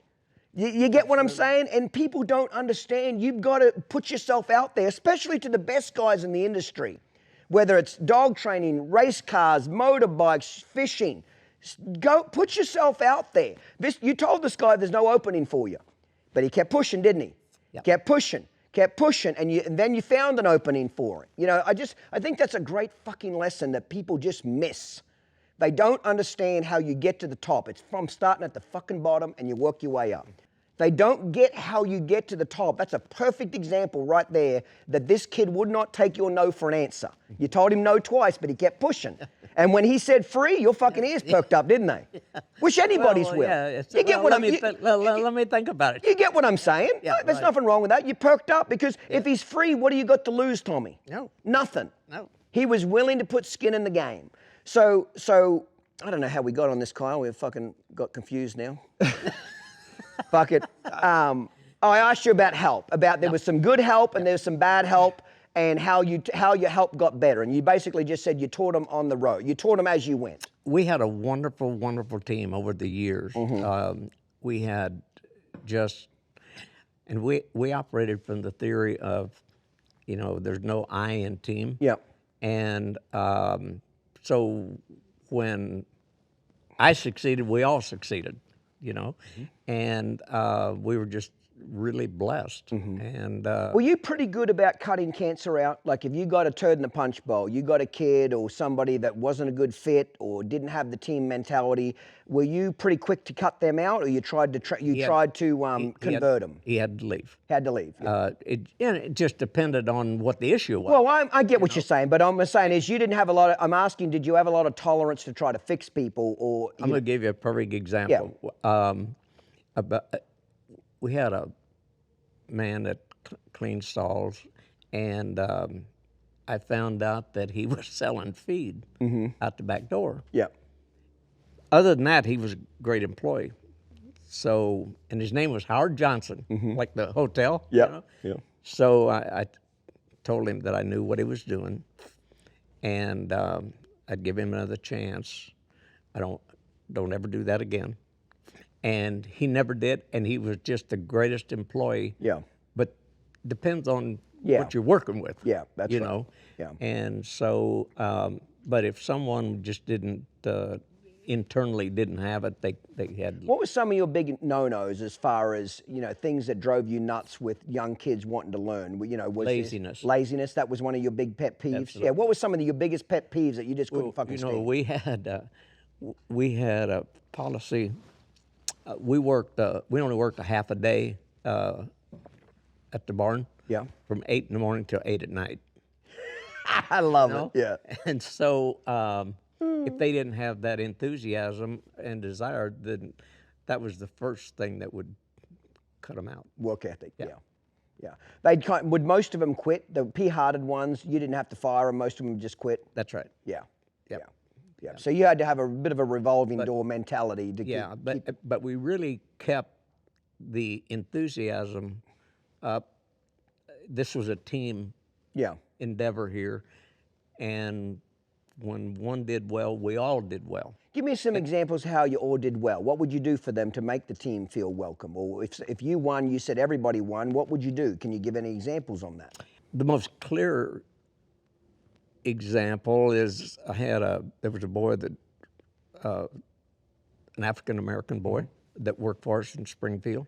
He'd never been out of town. Yep. He was like 18, 19 years old. And so, as I stated earlier, we went to Florida in the winter. So I took him. Yeah. And his job was clean stalls and feed and clean tack and blah, blah, blah. And so at the end of one of those circuits, we had some success at that circuit, so I wanted to reward him. So he and I got on an airplane and went to the Bahamas from West Palm Beach. Yeah. And not only had he never been out of town, he'd certainly never been on an airplane. Yeah. So, but he played music. He was really, really music-minded. Yep. Played a guitar. Anyway, so we go to one of the resorts there, and there was a casino right next door. And so we were going to be in the Bahamas all day and then fly back that night. So I told him, I said, his name was Butch. I said, Butch, I'll meet you here at the pool area at noon. We got there like 8 in the morning. Yeah. I said, okay. So I get back at noon, and he hollers at me, and he's got a hat on that is this wide right now. A cowboy hat. No. No, just a straw hat. What do you call them? The kind of hats, straw hats. Yeah. Anyway, and he's standing there with the band that had been playing, Yeah. around the pool. They'd taken a break, and the next thing I know, so he introduces me to the band, and pretty soon the break is over. He goes back up, and he's on the bandstand with him, I love it. playing. Here, he'd never been out of town. Yeah. We had a great time. Well, I know you developed a good culture, and here's how I know that. I've spoke to a lot of people over the years that have worked for you, and they have nothing but good things to say about you. You did foster that because they've said a lot. Now, again, you can't turn chicken shit into Kentucky Fried Chicken. But there's a certain amount of kids that just were pea-hearted and left, and there was a certain amount of kids that I'm sure you just had to fire and went down the road too. And they probably wouldn't think highly of you, but they're not going to think highly of anybody. Yeah. Does that make sense? But the people that stayed with you long term, they'll fucking take a bullet for you, Tommy. You know what I mean? They'd take a bullet for you of what you showed them, what you taught them, what you fostered in them. We just had some wonderful, wonderful employees, and it just takes a team. Yeah. As you well know. And you've got to go through some numbers to get them. Absolutely. So let's move forward a little bit. Your horse training business has taken off. You're showing all over the country. Tell me about the next big move from Illinois to Texas, because that's the second chapter of your life. What year is this that you decide to move? And more than anything, I want to know why you wanted to move. Okay.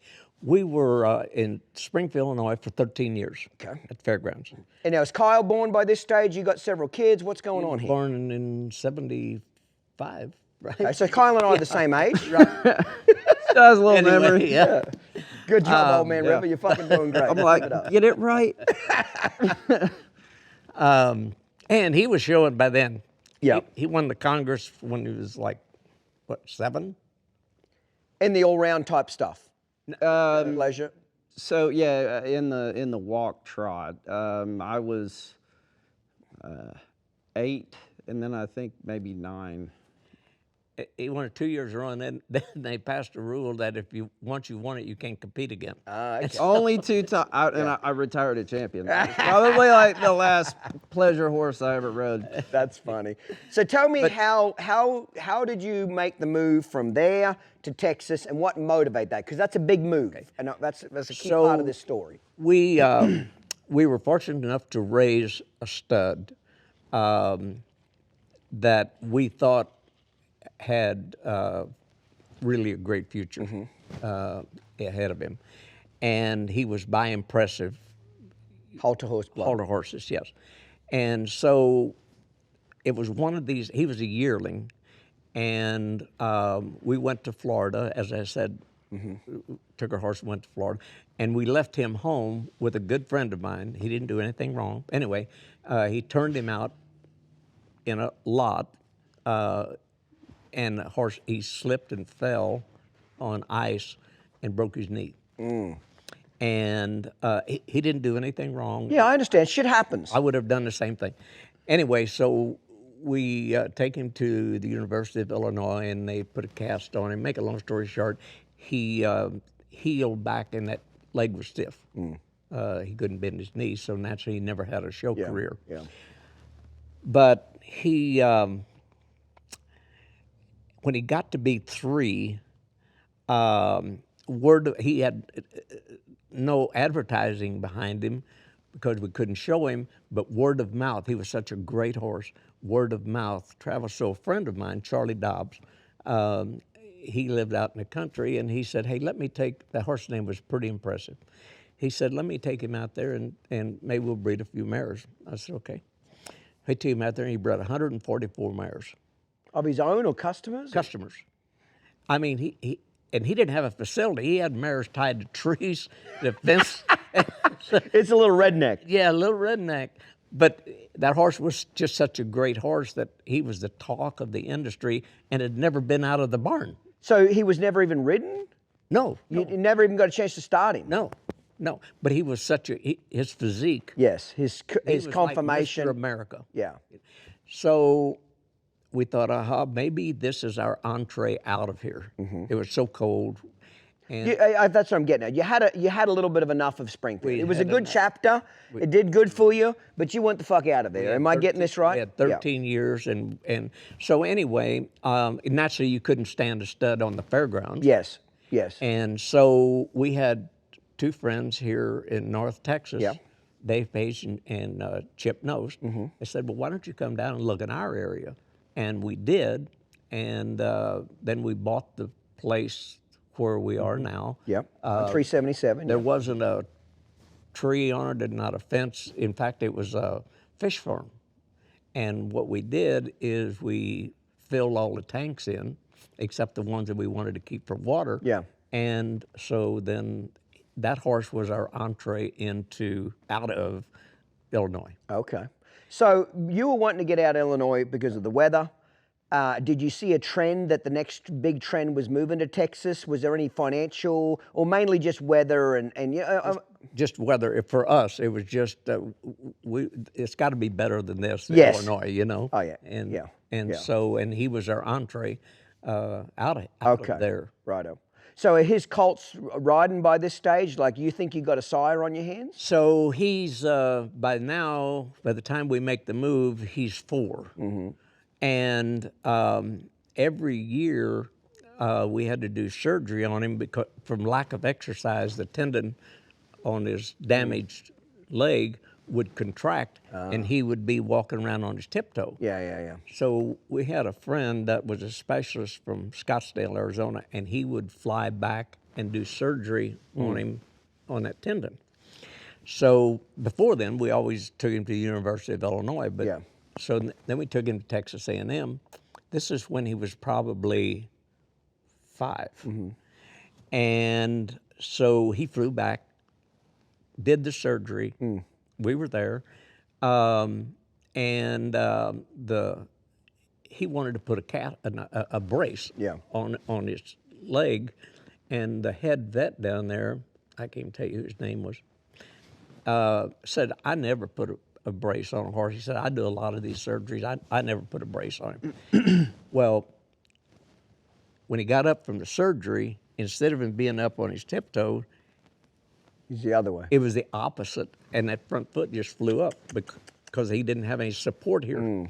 Now they laid him back down, put a brace on him, and what we didn't know is, and actually we left him there, what we didn't know is that he had pulled a blood vessel in 2, and within about 2 weeks, all the skin came off of his front leg. Make a long story short, we had him insured, and we had to put him down. Okay. And now what we have is we were building our facility. So it's taking some money. We're building a facility, and the horse that we Banking your brought us future on. there, that was going to pay for this, we no longer have him. Okay. So back right at this stage, are you still doing the AQHA showing? Are you still showing, or you're just trying to be a breeder at this to point? a small degree. So you left a lot of your customers back in Illinois. Some came with us, but I'm just trying to get that. I'm trying to figure out how you're eating. we were transitioning into breeding, and as opposed to The training. the training. And is that because you just were smart enough to realize there was more money in the breeding? I suspect, I don't want to put words in your mouth, but you figured out that your income doing the horse training deal was capped. You could only train so many horses, only go to so many horse shows, and you could only make so much money. Is that right or wrong? That's right, and there was more emphasis on the breeding aspect by now. Right, okay. So, and for the big name studs. Yes. So Now the horse that's going to pay for all of this land and all this building we're doing is gone. The fickle finger of fate, right? Along comes Smart Little Lena. Yeah. Now, the man that owned Smart Little Lena, Haynes Chatham, I don't know if you ever knew him. No, I know his name, but I don't know. Back in Illinois, he called, and at that time, when he called, he was like 19 or 20 years old, and he was looking for a reining horse, and I told him I had a nice mare. They flew back there. His parents flew him back there. Haynes Underwear. Oh, he's a descendant of That's that. Haynes Okay. Chatham, yeah. So they buy the horse, buy the mare. He shows it that year, and he's the world champion on that mare. I never see or talk to him again after that because he lived in North Carolina. Okay. All of a sudden, I'm sitting there in the office one day, and I'm reading the paper, our little 3-page paper, and it says, local man does well at the cutting horse futurity, Smart Little Lena, Haynes Chatham. I said, that's got to be the same guy. Yeah. So I sent him a plant, a congratulatory plant. The next day, he shows up. And so we hash over old times, and he said, and that was in 1982. So Smart Little Lena showed at the futurity. He had just won the futurity, and that was 1982. And Bill Freeman showed him. Bill Freeman showed him. Okay. So were you following the cutting circles back in this day? No, You were still all-round Smart pleasure Lena, horse yes, Smart mindset. Lena was our entree into the cutting. Right. So, okay, that's what I'm trying to get at. You weren't following it. You weren't trying to branch into cutting horses. You had to have a plan B after that horse died, etc. So Out of necessity. now, how did this guy get Smart Little Lena? Dumb luck. He planned it. He raised him. He raised him. He bought a mare and bred her. And so anyway, he had just won the futurity in December of 1982. Now we're talking in January next month. And he said, would you be interested in standing him? Yeah. Yeah. And so he said, and he and Bill Freeman were partners. He said, let me have Bill come over. He called, Bill came over the next day. We had a 30-minute meeting. And you didn't know Bill either by this time. I never met him. Right. And so we had a 30-minute meeting, and they showed Little Lena like 2 or 3 more times and retired him. And he's He was only 4-year-old. he was only shown a total of 8 times in his life. Yeah. And so, but we started breeding him in February, and then after they retired him, of course, he never left our place, and we had to put him down when he was 32. Yeah. But so he was our entree into the cutting, and then during this process, I told my wife, I said, I think maybe we'll like to buy a cutter. Maybe I think I'd like to start showing. And so we bought a horse, gelding, and once I experienced the riding of a cutting horse, everything else was boring. Yes. And so I said, I don't mean this like if this is not going to come out right, but it's a different kind of people. Yes. The audience was a different kind of audience. Yes. And so, you go to the horse shows, you don't lock your tack room. Yeah. Well, that wasn't the way it was. Cowboys. Yeah. And so then I spent a lot of time with Bill Freeman, and he was the best. Yeah. And there again, fickle finger of fate, every time I turned around, there was someone there to help me. Yeah. And, we just went from losing the horse that's going to pay for our place into standing the best horse that cutting horse ever known. Yeah. The industry. Was the hype around Smart Little Lena after he won the futurity pretty intense? Very intense. Yes. They syndicated him. When did that happen? Were you part of that? No, I was not. They syndicated him At the futurity or after at the futurity. At the futurity. And 80 shares. And the price of the shares was $7,500. Okay. And so, and they had trouble selling. Oh, truly? Yeah, they released, I think, 20 shares during the futurity. Yeah. And then when he won the Super Stakes, they released 20 more. Yeah. And then after he won the Derby, he was the first horse to ever win the Triple Crown. Yes, that's right. after he won the Triple Crown, they sold the rest of the shares, but then they were 75,000. He went from 7,500 to 75,000 in about 4 months. So did you get to buy any of those shares? Because you would have met the horse Yes. and Bill between the Futurity and the Derby. Yes. Super Stakes. Okay. Yes. So did you get it? Was there any still available for you to buy, or did Yes, you and buy into it? what was happening is some of the people that had bought in at 7,500, Yeah. well, they had a chance to double their money and they would sell out. Ah. So we bought some of those, a couple of those shares. Yes. Okay. And so that was really our entree into the cutting, horse-wise and people-wise. Yeah. Bill Freeman was the best, and the horse was the best. You know. Yep. So did you quickly then transition out of the pleasure horses all-round world? That whole customer base from Illinois pretty much ended quickly at this point? Yes. Clinton's grabbing a cocktail and we'll be right back. Get yourself one and enjoy this short clip. Nothing would please them more than to see this old piece of shit in a coffin. Oh, they want to drive a steel knife down his stupid fucking throat, and they talk about it quite often. Righto, another hate mail here. This is from SAVNHEQ. I just want to know for one day what goes through your tiny little brain. Well, now what goes through my brain every day is just waking up and having fun. That's what happens when you retire at 43 with millions. You don't have to think about much. You just have to have fun. I'll be there to pick you up at Social Security, bitch, at 65. Have a wonderful day.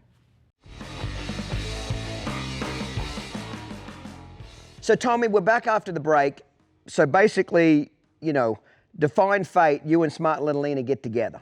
Okay, you're selling all the shares. They're all sold within 6 months of him winning the Futurity. You start breeding a bunch of mares from January or February through June. You're in the breeding business, correct? Yeah.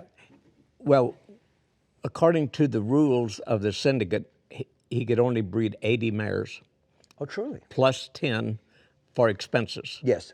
So the opposite of what it is now. Now you want to breed as many mares Yeah. as you can. Back then, they just syndicated him for 80 shares plus 10 for expenses. And so was your facility already built by this point? Was it half built? Like, is it a shit show? You got mares tied up the trees? Back in these days, you know what I'm trying to say? Where are you at this, by now we had built everything. And you had asked me earlier about the halter deal. Did we leave that in Springfield? By then, three of us had bought Impressive. Oh, okay. I did not know you owned that horse. So we brought him with us. So we're still in the halter horse business there. And then along comes Little Lena. So then, our facility was built. We got 138 stalls, breeding barn, stud barn, et cetera. So we want to get a few more studs. So we bought Highbrow Hickory, who is the sire of Highbrow Cat. Highbrow Cat. Yep. And then we had Highbrow Cat there. So at that point, by now, we were fully into the breeding business and Got out of the training business. And the only horses that we had in training were our own personal horses. By now, we're cutting. Okay. And we've got like 5 studs. And there again. Are you and your wife pretty hands-on at this stage of the business? You guys are doing a lot of the breeding, you're doing a lot of the management. You're pretty hands-on? Total. Yes. Totally. We had 14 employees. And naturally, we had the vet. Yeah.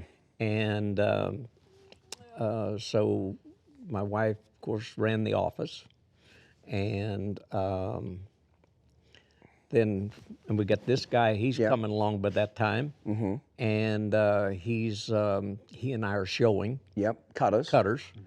So when you're trying to learn a whole new sport, were you buying horses initially that were trained to trying to teach you what to do? Were you trying to train your own cutting horses? How did you do it? And then tell me the best advice for somebody wanting to get into cutting to learn it. So how did you do it? What we did is we bought a fully trained horse. That was our first horse. A fully trained horse, and I think our first 3 or 4 were fully trained when we bought them, and then by then we had a few brood mares of our own. Yep. And then we started raising them, and so.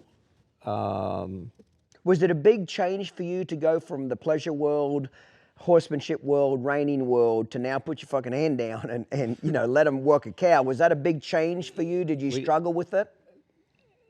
I wouldn't say struggled. It was. I was just inspired Yeah. by it. It was a new mountain to climb. Yep. New challenge. And we surrounded ourselves with good people. Yep. Bill Freeman, and then all the other people that were our friends offered help, and so that's.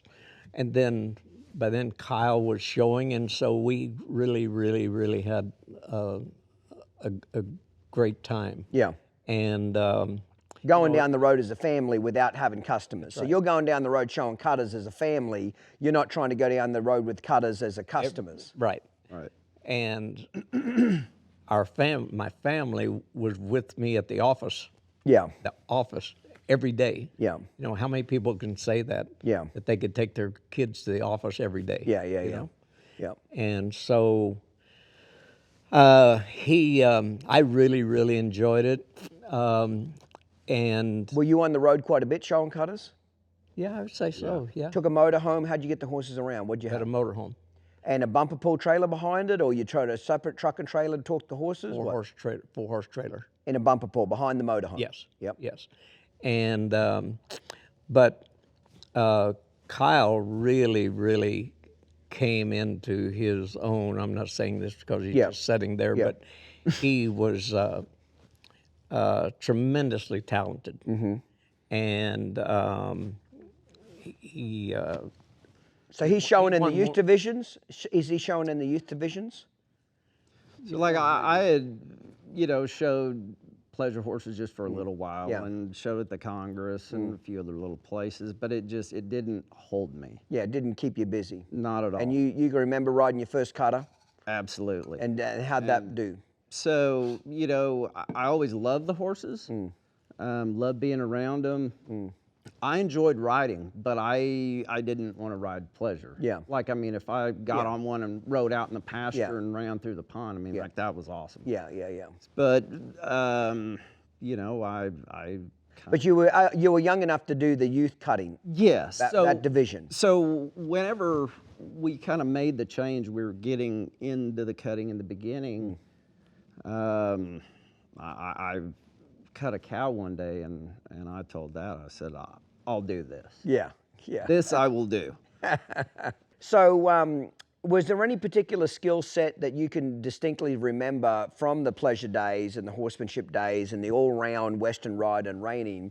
Did you think that gave you any advantage coming to a new industry, or any disadvantage? Did you take any of that skill set with you, or you? Because the reason I'm asking is that I've often noticed when you go from one horse industry to another horse industry, you'll see things that they're not doing, that this other industry's doing. Some of it positive and some of it negative. So obviously, if you can take anything positive from another industry and move it over here, you stand out. Does that make sense? You know, whether it be feeding horses, grooming them, taking care of them, the way that you haul them, whatever. Every industry has their set of standard of care and conduct. You know what I mean? And so did you notice anything positive or negative coming from that background of yours? Did you bring any of that skill set to the to the cutting world? Yes. And if so, what was it? What did you Yes, notice? with a big Y. Back then, it was not looked upon as an advantage to have your horse soft and supple in that bridle. When you pick up on him, you want him to get behind that bridle. And so that's what we had always done. Yes. So then whenever we started cutting and we worked on getting our cutters more and more supple, it kept them in a receptive frame of mind. They weren't fighting with us. You pick up on them and they say, oh, okay. And so that was, and I'm not saying that we started that trend. No. But I'm saying that the trend, Started to take off. Started to People to take- get broker. the softer they are, the better. Okay. That's right. So yeah, because historically, cutting horses have been pretty heavy in the face, stiff, etc. Did you see any negative to getting them broke in the face and broke through the body? Did it hinder the cutting at all, that you know of? Not. There's never a time that being better broke isn't an advantage. Okay. And so we brought that mindset ourselves with us, and so it just. So even just It was warming, just an even asset. just warming those cutters up, bending them, softening them, supplementing them, moving their body parts around, etc. What do you think, Kyle? I totally agree. Because before that, was everybody just trotting a big fucking circle? You know what I mean? What was going on? And they pick up on their horses. Horses turn their head upside down. Yeah. You know, and Yeah. I even think that more so now, whenever you've got the cow horse industry and the cutting industry kind of crossing paths, you've seen a lot of our guys, start, showing in the cow horse events. And it's kind of funny because I've heard them say, like, we always thought our horses were broke. Yeah. They're like, oh, so-and-so's horses are broke, my horses are broke, we get ours broke. And then they started doing that, and they're like, our horses really aren't that broke. Yeah.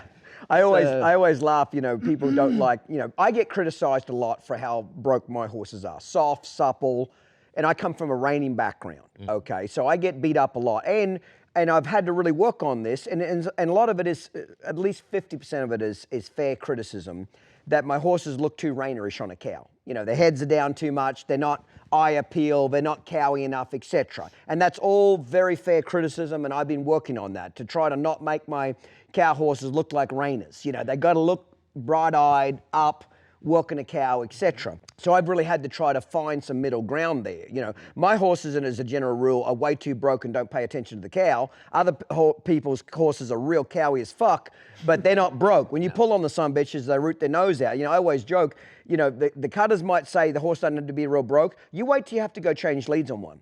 You wait till you have to go run, stop, change leads on one, speed control, and we'll see how well you get along when they run through the bridle. When they're not honoring your hands and legs and you have to go do a lead change, like the lead changes now got to be like Western riding. It's not like the old days where you just threw them over left and threw them over right. Yeah. You can't do that shit anymore. They're changing like Western riders. No. Yeah. And so you are right. Everybody's learning from each other, which I think is cool as shit. I do too. Yes. I do too. There were times where we were kind of trying to say, guys, this horse is feeling a little heavy to me, and granted, in the cutting we're non-pros and sometimes non-pros need them to be a little heavier so that you don't overkill them. Yes. Yeah, or our non-pro opinion maybe isn't as valid. Yeah. So seeing how the two industries have crossed paths. Yes. And like our guys saying, hey, we thought our horses were broke till we tried doing this, or we worked around these other guys, and we saw what they do, and I think both of those fields are they've changed so much within the past few years. It's unbelievable. Yeah. Let's talk about that a little bit. So, to wrap up Smart Little Ina, it pretty much just went on as history. He was the greatest sire for probably 10 or 15 years. Wouldn't you say Smart Little Ina, like, I remember, when I was in that area, when I first got over in 1997, he was the man. That horse was the man. He was probably stayed the main horse until Highbrow Cat kind of took over, correct? Wouldn't he have been the main horse until Highbrow Cat? I remember breeding to Highbrow Cat, and maybe he was at your place, I don't know, when he had a $4,000 stud fee. So I don't know what year that would have been. I was one of the first reiners to ever breed to Highbrow Cat, and he had a $4,000 stud fee, then it went to $7,500, then it went to $15,000, then it went to $22,500, Yeah, we had him for 6 years. Yeah. And I think that the changes in stud fees is right along the time that we had him. Yep. When Jack first brought him to us, he'd only bred 12 mares the year before.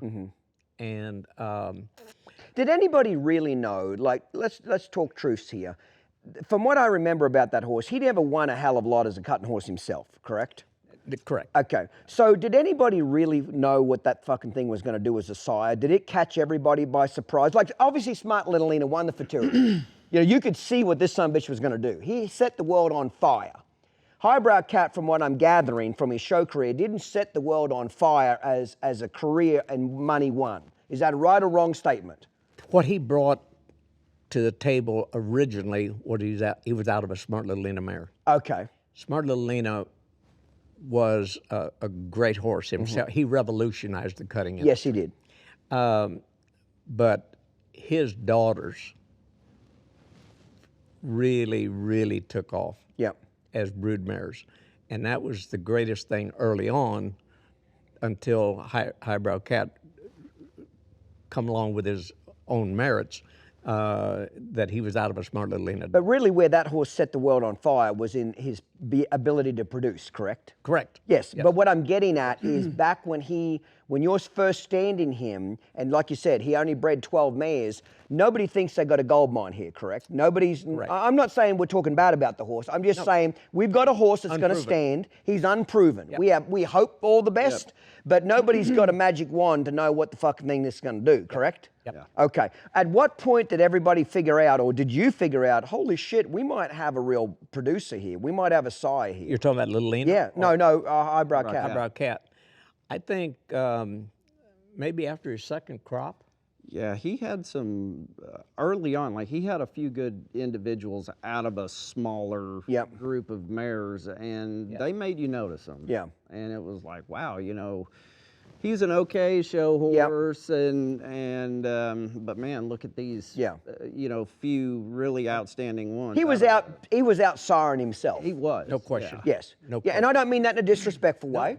That's what a sire is supposed to do. Yeah, he was out siring himself. So it took, after the second foal crop, you guys said, okay, we might have a big time winner here. Yes. And Smart Little Lena's still on top of his game at this point too, correct? Yes. So you got an up and coming sire that's catching quickly. Yes. And you got the main man there that was there. Okay. Yes. And pretty much you're just breeding. Now, did you get out of the halter stud business by this point? We sold Impressive, and that was the last halter horse that we had. Yeah. Last thing we had to do with any of the halter business. Okay. Then we went strictly to cutting. Yep. We had Highbrow Hickory, which is Cat's sire. Yep. And we had Little Lena, and then along came Smooth as a Cat.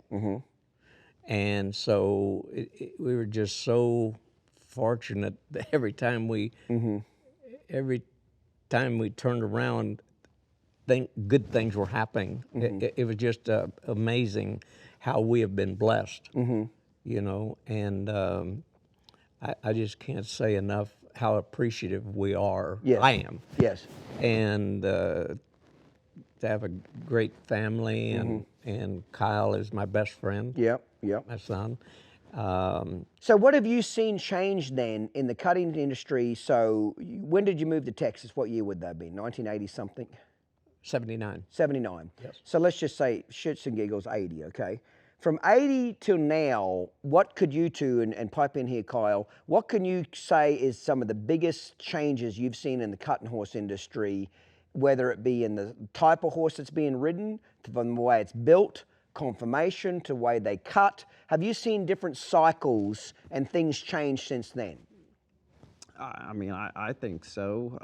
I mean, it seems like the sport itself is constantly improving, and I'm sure. Can you think of some big mile markers? Can you think of some things in particular that changed the sport, particular horses or particular styles of training that you can say, okay, everybody was looking to mark this until this horse came along, and then everybody ran over here and tried to copy this? So I think Little Lena changed that. He was a cow horse. He was flashy. He did things that horses weren't doing at that time. And then you kind of rock on as time goes by, and you'll see the cattle kind of starting to change. In what way? They're more crossbreds. But how is that making them act? They're wilder. Okay, So, faster. Used to, you'd cut cows that didn't go anywhere but like right here. Yeah. Well, as the cows kind of changed, you had to change your training style. You had to have horses that would run across that pen and go jump in that ground. Right. and then crack back out of there. So you could see. So do you think that changed the biggest stop on these cutting horses? Was that when you had to start seeing these, instead of being so up into a cow like this, they had to be able to stick their ass in the ground like a rein or a cow horse? I'm not putting words in your mouth, is that kind of what had to happen? Absolutely. So those horses that weren't big stoppers, they weren't going to mark as well, correct? Absolutely. Because they're going to run over the end, kick their ass out, face up, where they didn't want to see that. Is that right? Exactly. That stop became more and more a necessity if you're going to mark anything. Right. And and like Kyle said, the cows are wilder, and if you didn't have a horse you couldn't even hold them. If you can't run and stop, Yeah. You can't even hold them. Much less not mark a big score. Yeah. Yeah. So that's how. So that was changed. Cattle changed, and a big stop. And anything else you can think of the way the horses were conformation-wise? Did they get bigger? Did they get smaller? Did they get stouter? Anything else you noticed changing? Stouter.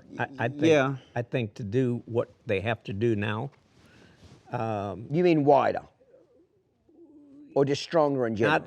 Not necessarily wider, but just a stronger built horse than we used to look at. More well balanced. More well balanced, exactly. Like more rounded top line, not so much with a high neck on it, etc. Exactly. Yes. Okay. So let's be honest, in the last 4 years, I've seen horse prices, at least in the cow horse world and the reining world, pretty much double, to be honest with you, in the last 4 years, sometimes even triple. Horses, when I got here in 1997, Doug Carpenter, my mate, he would buy all my horses, and we could buy really nice yearlings as a general rule between 25 and 50,000 up until about 4 years ago. I'm not saying you couldn't spend a lot more than that, you could have. But Doug was always a smart buyer. He didn't have to have the most expensive horse, he wanted the best horse. That doesn't always mean the most expensive. Absolutely. So he was a very smart buyer, as you know. But now that same horse for 50,000, I can't touch it under 100. I can't touch a good yearling under 100 grand. But with the level of that I'm trying to buy for cow horses, and reiners are even higher, cutters are even higher again, etc. What do you see? Why do you see that the price has gone up so much? What's your gut reaction of why in the last 4 years everything's gone up tremendously in the Western performance age? Earning potential. Earning potential. So prize money? Prize money, yeah. Used to, I mean, you didn't win enough. You couldn't win enough to pay your expenses on a high-priced horse. Yes. And now, with the prize money going up like it has been for the last 3 or 4 years. And Jay Winborn, our executive director, has been very instrumental in that guy's smart. I joke with him all the time. I interviewed him to almost work for my company one time, and I didn't hire him. I fucking should have. Okay, we laugh about it today. He's a smart son of a bitch. We kind of got to know him whenever they moved the NRCHA office to Pilot Point, and he thinks outside the box. He does. He thinks outside the box. He's not a traditionalist, and he's smart. Yes. So prize money's got a lot to do with it. What else do you think had anything to do with it? Do you think Taylor, the TV shows, Yellowstone, Run for a Million, Teton?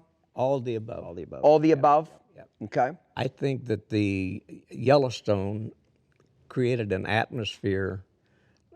Let's face it, but most everybody likes a horse. Yes. I don't care if you're a New Yorker. Yeah. You say, ooh. Yeah, there's a horse.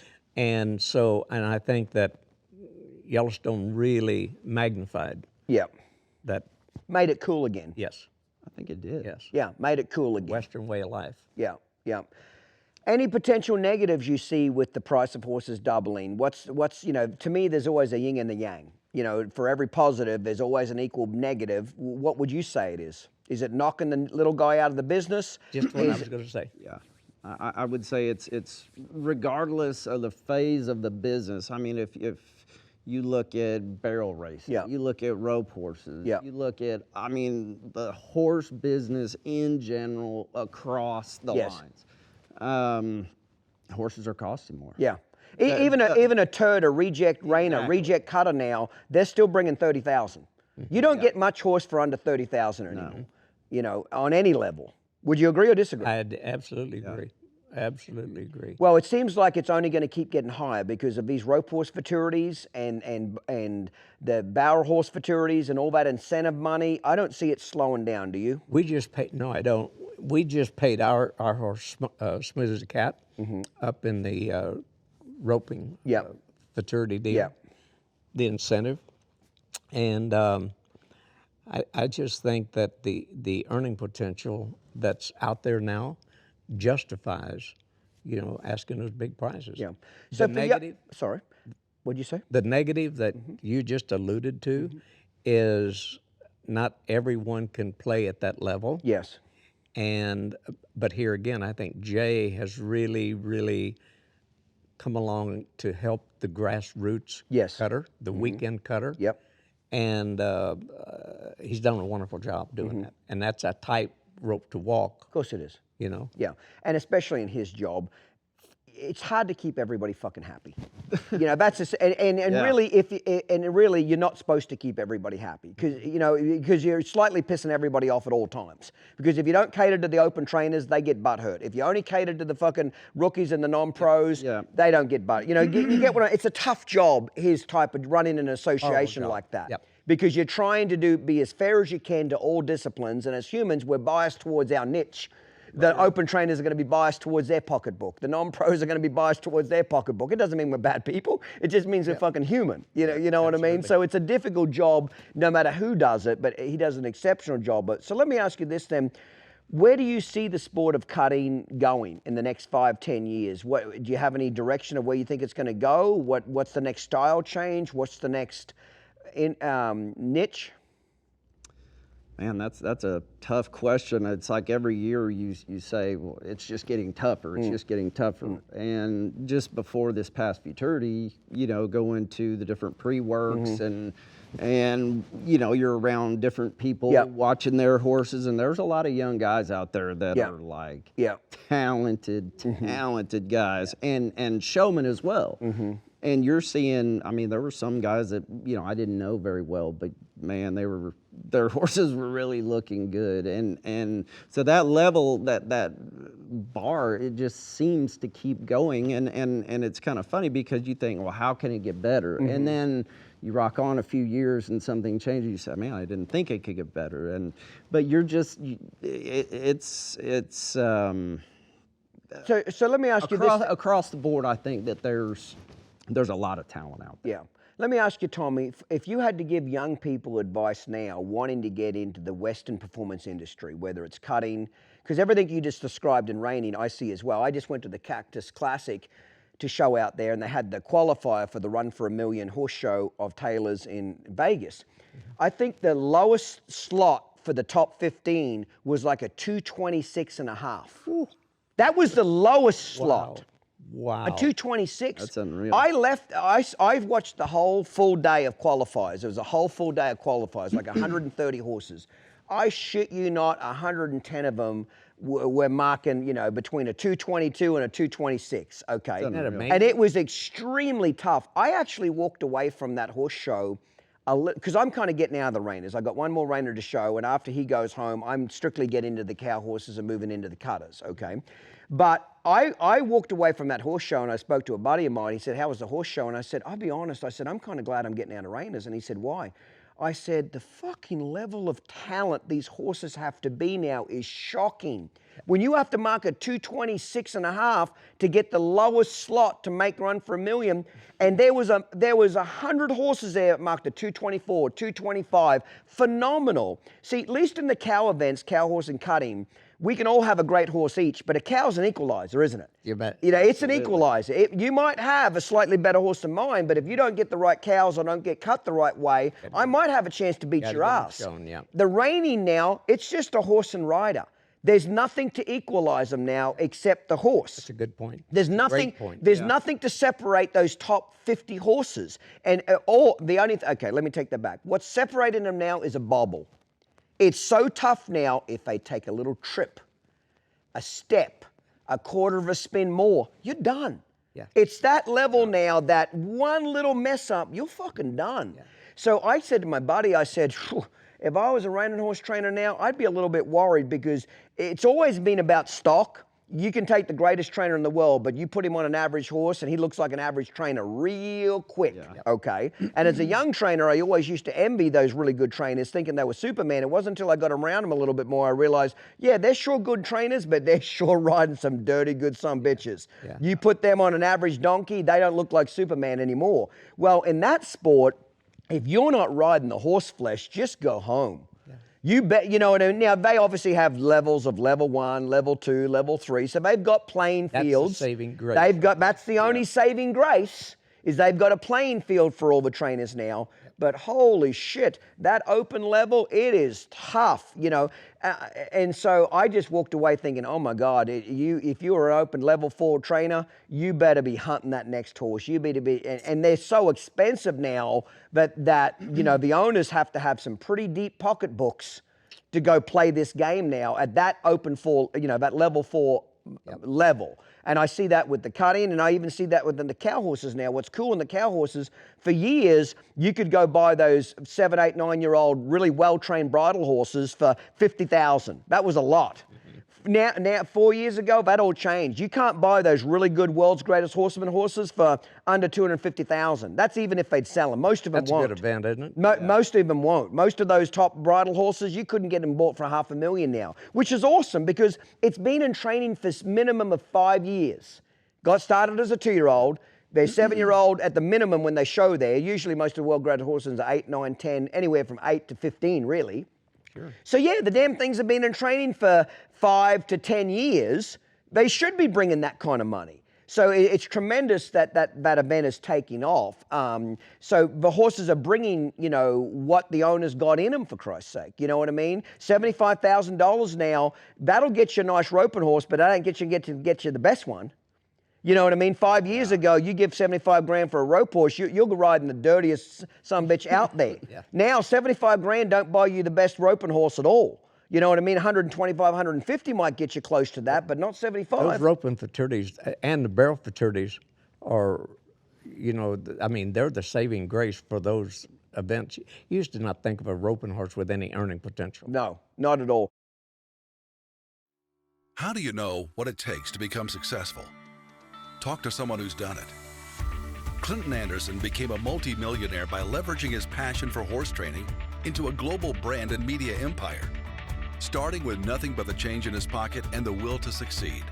In doing so, he revolutionized an industry and became a celebrity. Now, you can put his experience and advice to work for your business. With Clinton Anderson's business consultancy, you can tap into Clinton's unique perspective, hear his straight talk, and get his no-nonsense advice. Just imagine yourself armed with Clinton's hard-earned knowledge and entrepreneurial spirit. So whether you own a ranch or any sort of business at all, we invite you to discover the transformative power of Clinton Anderson's leadership and innovation in your business. Call 1-888-287-7432 to take your business to the next level today.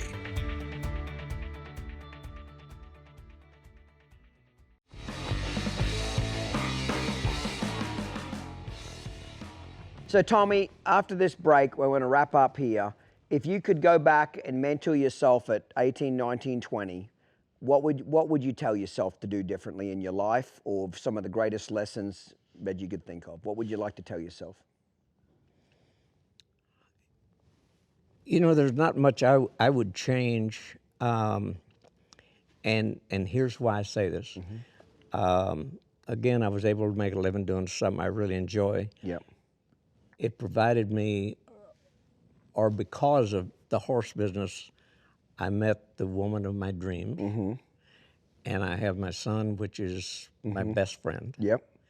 And I got to take him to school, or not school, but business, Yeah. my office every day. Yep. What else could I have asked for? Okay. And I just feel so blessed. Okay. Fair enough. So nothing else comes to mind as far as you wish you would have done this a little different, or? You know, I just think if you were asking about what advice could you give someone starting out, you know, I'm a firm believer if you can conceive it and your heart can believe it, you can achieve it. That's awesome. And so you just have to have the drive. Yeah. you know. Do you think the drive is either in people or it's not? Can you put the drive in them, or do you think it's either innately in them or it's fucking innately not in them, Tommy? They've got to, I think you have to have that drive to achieve anything. Well, I think that's paramount. I think if you don't have the drive, that's what I think. You know, I used to be foolish enough to believe that you could put drive into kids and put drive into people, and to some degree you can. Like over the years, many years, I've had hundreds of apprenticeships really, and I always had the attitude they'll just get around me, they'll get hungry, they'll see what I'm doing, they'll walk with me. You know, I can get them to have that eye of the tiger. Let's go make some money. Let's kick ass, etc. And I've noticed that when I told them when to go to bed and I told them when to get up, and I structured their lives and kicked their ass when they did wrong and praised them when they did right, and they traveled with me, when they were under my tutelage, after 3 or 4 years, they excelled. And then now they're ready to go out on their own and kick ass. And I've noticed something 100% of the time. When they get away from me, the kids that I found that were lazy when I found them go back to being lazy. Being lazy. And the kids that had a work ethic and could really hustle, they may not have had a skill, they may not have had the right, life skills to succeed, but they went on to succeed and do really well. But people are what they are. And and metaphorically, when I took my foot out of their ass, when they left my ranch and I took my foot out of their ass, they went back to what they were. So if they started with drive and were a go-getter, they stayed with drive and a go-getter. If they started kind of a lazy bum, they went back to being a lazy bum with no structure. So I don't believe now that you can change people. I believe people are who they are.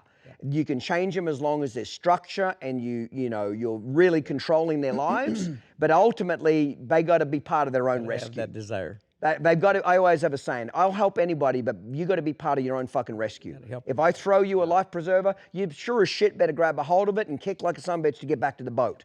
I'm not going to drag your ass back there with you not trying. So maybe, Kyle, what could you say is some of the greatest lessons you've learned? Because I've heard the stories over the years about your dad and about how he's changed many people's lives in a very positive way. What would you have to say is one of your dad's greatest qualities? Because he's been a little humble today, you know what I mean? I need to get some cocktails into him, but he's been a little humble today, but he's done some really cool shit. What would you say? He's an optimist. I mean, he believes that the things that may be impossible are just, they can be achieved with just try a little harder. Yeah. Or the things that are impossible, they just might take a little longer. And it's having that optimism that I think that he has been able to form things around. His idea about a horse. Like, I'm not ready to give up on that horse yet. You know, we'll try this or we'll do that. Or this person, maybe, with a little bit of motivation that they can do this. I mean, he believes that things are doable and attainable. And I mean, I think that applying that could make a big difference your whole life. Makes a big difference. Do you think there's a lot of opportunity for young people in the Western performance industry now, Tommy? Getting into this. More than ever. You're an 18-year-old kid leaving high school. You don't want to go to college. You want to be a horse trainer. What's your opinion to tell them? More than ever. More than ever. Right, because the end is so greater. The end game is so much greater, which ought to heighten their desire. Yeah. That one good thing, the trainers are always looking for that next kid with passion and desire. So you can get into any barn you want. And Tommy you already said how to get into the best barn. That guy wanted in your barn, you didn't have a slot for him, he said, I'll work for free. That's how you do it, kids. He qualifies. Pick anybody in cutting, reining cow horse that you want to go work for. If they don't have a job, figure out how to go there for free. They will give you opportunity if you... Me and Francis, my mentor, always says, when you want something bad enough, you'll find a way. And if you don't, you'll find an excuse. That's exactly right. So it's that if you want it bad enough, you will find a way. If you don't, you'll find an excuse. You put that perfect. Yeah. So for kids watching this, pick the trainer you want to go work for. Even if he's not hiring, you know how to get in the door. Tell him you'll clean stalls 24/7. Tell him you'll sleep on the ground in a tent. Tell him you'll sweep the driveway with your toothbrush. Do whatever the fuck it takes. You got to show him. Show him. Yeah. Show him that you want it better than everybody else. And you'll get that opportunity. It ain't a secret. You don't have to know him. Introduce yourself. Put on a decent set of clothing. Go meet him. Tell him you'll start at the bottom. Because no other kid wants to do it. You stand out so quickly because no other kid wants to start at the bottom. So you'll rise through the ranks quickly. Would you agree? Absolutely. Yeah. Absolutely. It may seem like a long, hard road. It's maybe a shortcut. Oh, it's very short now. I think the opportunity for kids to get from the bottom to the top is so quicker now if you're willing to go humble yourself and start at the bottom. Yep. Not start halfway up the ladder, or worse yet, well, a lot of them want to start at the top of the ladder. If you're literally most trainers would be absolutely shocked if an 18-year-old kid walked up and said, I want to be you one day, but I know I've got to clean stalls first. So if you'll give me a pitchfork and let me start cleaning stalls, and I'll do it for free, you'll be shocked how quickly after 2 or 3 months, 6 months, he'll say, hey, go get that horse and show me how you can ride. Another 6 months, you got 3 horses to train. Another 6 months, you're training horses most of the day. You would be shocked how quickly that trainer will respect you and want to advance you if you're just willing to humble yourself and pick up a fucking fork. And I think would you agree or disagree? Yeah. I agree 100%. I think that's human nature. Somebody that doesn't want to hire you, they have all the help they need, whatever, but you're humbling yourself to them. Give me anything. Give me anything. You're going to force them to give you a shot. That's what he did to your dad. I mean, that's... I forced Gordon McKinley to take me. He had no money. I forced him to take me because I'd work for free. That guy got a job in your barn because he was willing to work for free. He wasn't working for free for very long. You get what I'm saying? But it was a fact that you were willing to go there. And you realize that experience is payment. Life experience is payment. Because other than that, they're just a warm body. They'll cause more damage than good. Fucking up your tractor, killing the horse, backing the semi into the side of the building. Fuck, you're a walking liability, most kids. Walking liability. But if you're willing to start at the bottom, you'll get your shot. Well, I really appreciate you, Tommy. Thank you so much, Kyle, for coming in. Thanks for having me. Thank you for having me. You've changed an industry. You've changed a lot of people's lives, from youth to amateurs to professionals. I've always had the ability, when people ask me, because I always have a saying when I talk to people, I always ask them, I think every trainer and every person in the world does one thing better than everybody else, okay? They might do more than one thing, but everybody's got one niche. If you could say, what does that one trainer do there that's just so much better than everybody else? It could be the way he cares for his horses. It could be the way he wraps their polos. I'm just making shit up, but everybody's got something. When I ask people about you, and I've talked to a lot of people who work for you, here's the things I've heard. They always said, Tommy's greatest skill that he did better than everybody else was his people skills. He made everybody feel welcome. He made everybody feel genuine. He would introduce to a new customer, great to have you here. Thanks for being here. He had phenomenal people skills. Heard that many times. Another one I heard many times from many people who work for you was they'd chuckle and they'd just say, Tommy was just 3 fucking steps ahead of everybody else in all fucking directions. They'd just look at me and just kind of shrug their shoulders. When everybody else was looking 1 step ahead, he was looking 3 steps ahead. He was always smart about the next change that was about to happen, the next curve that was about to happen. He didn't wait till he got up on the curve and figure out how to slow down. He was already looking at 2 curves down the road. So you have an innate gift for that as well, and people notice it. A lot of people said you had a great eye for great horses. You knew when you found a great one, write the fucking check. Don't dick around. Pull your checkbook out and make that, because somebody's going to grab it quickly. Somebody's going to grab that horse quickly, you know. So you've changed a lot of people's lives. It's nice of you to say that. Yeah, well, it wasn't me. I'm just repeating what people said about you. You know, that's why I wanted to get to, you know, I've met you a couple times over the years, but we've never become, had a good sit-down conversation. And that's why I was so excited to get you on the show and talk to you and so forth. I'd like to get you back at some point to dive more into particular stories. You know, when you were in the restroom, Kyle and I got to bullshitting, and I said, you write down some of the top 10 stories that you know about your dad, and we'll dive into that next time. Because there's some lot of comical, funny stories in your career of what you've done and how you've done it, and we want to dive into them. But But I want young people to know there's a big future in the Western performance industry if you're willing to work, and you're a living proof of it. Left home at 15, ran away from home. What are you, 81 or 82 now, what'd you say? 81. 81.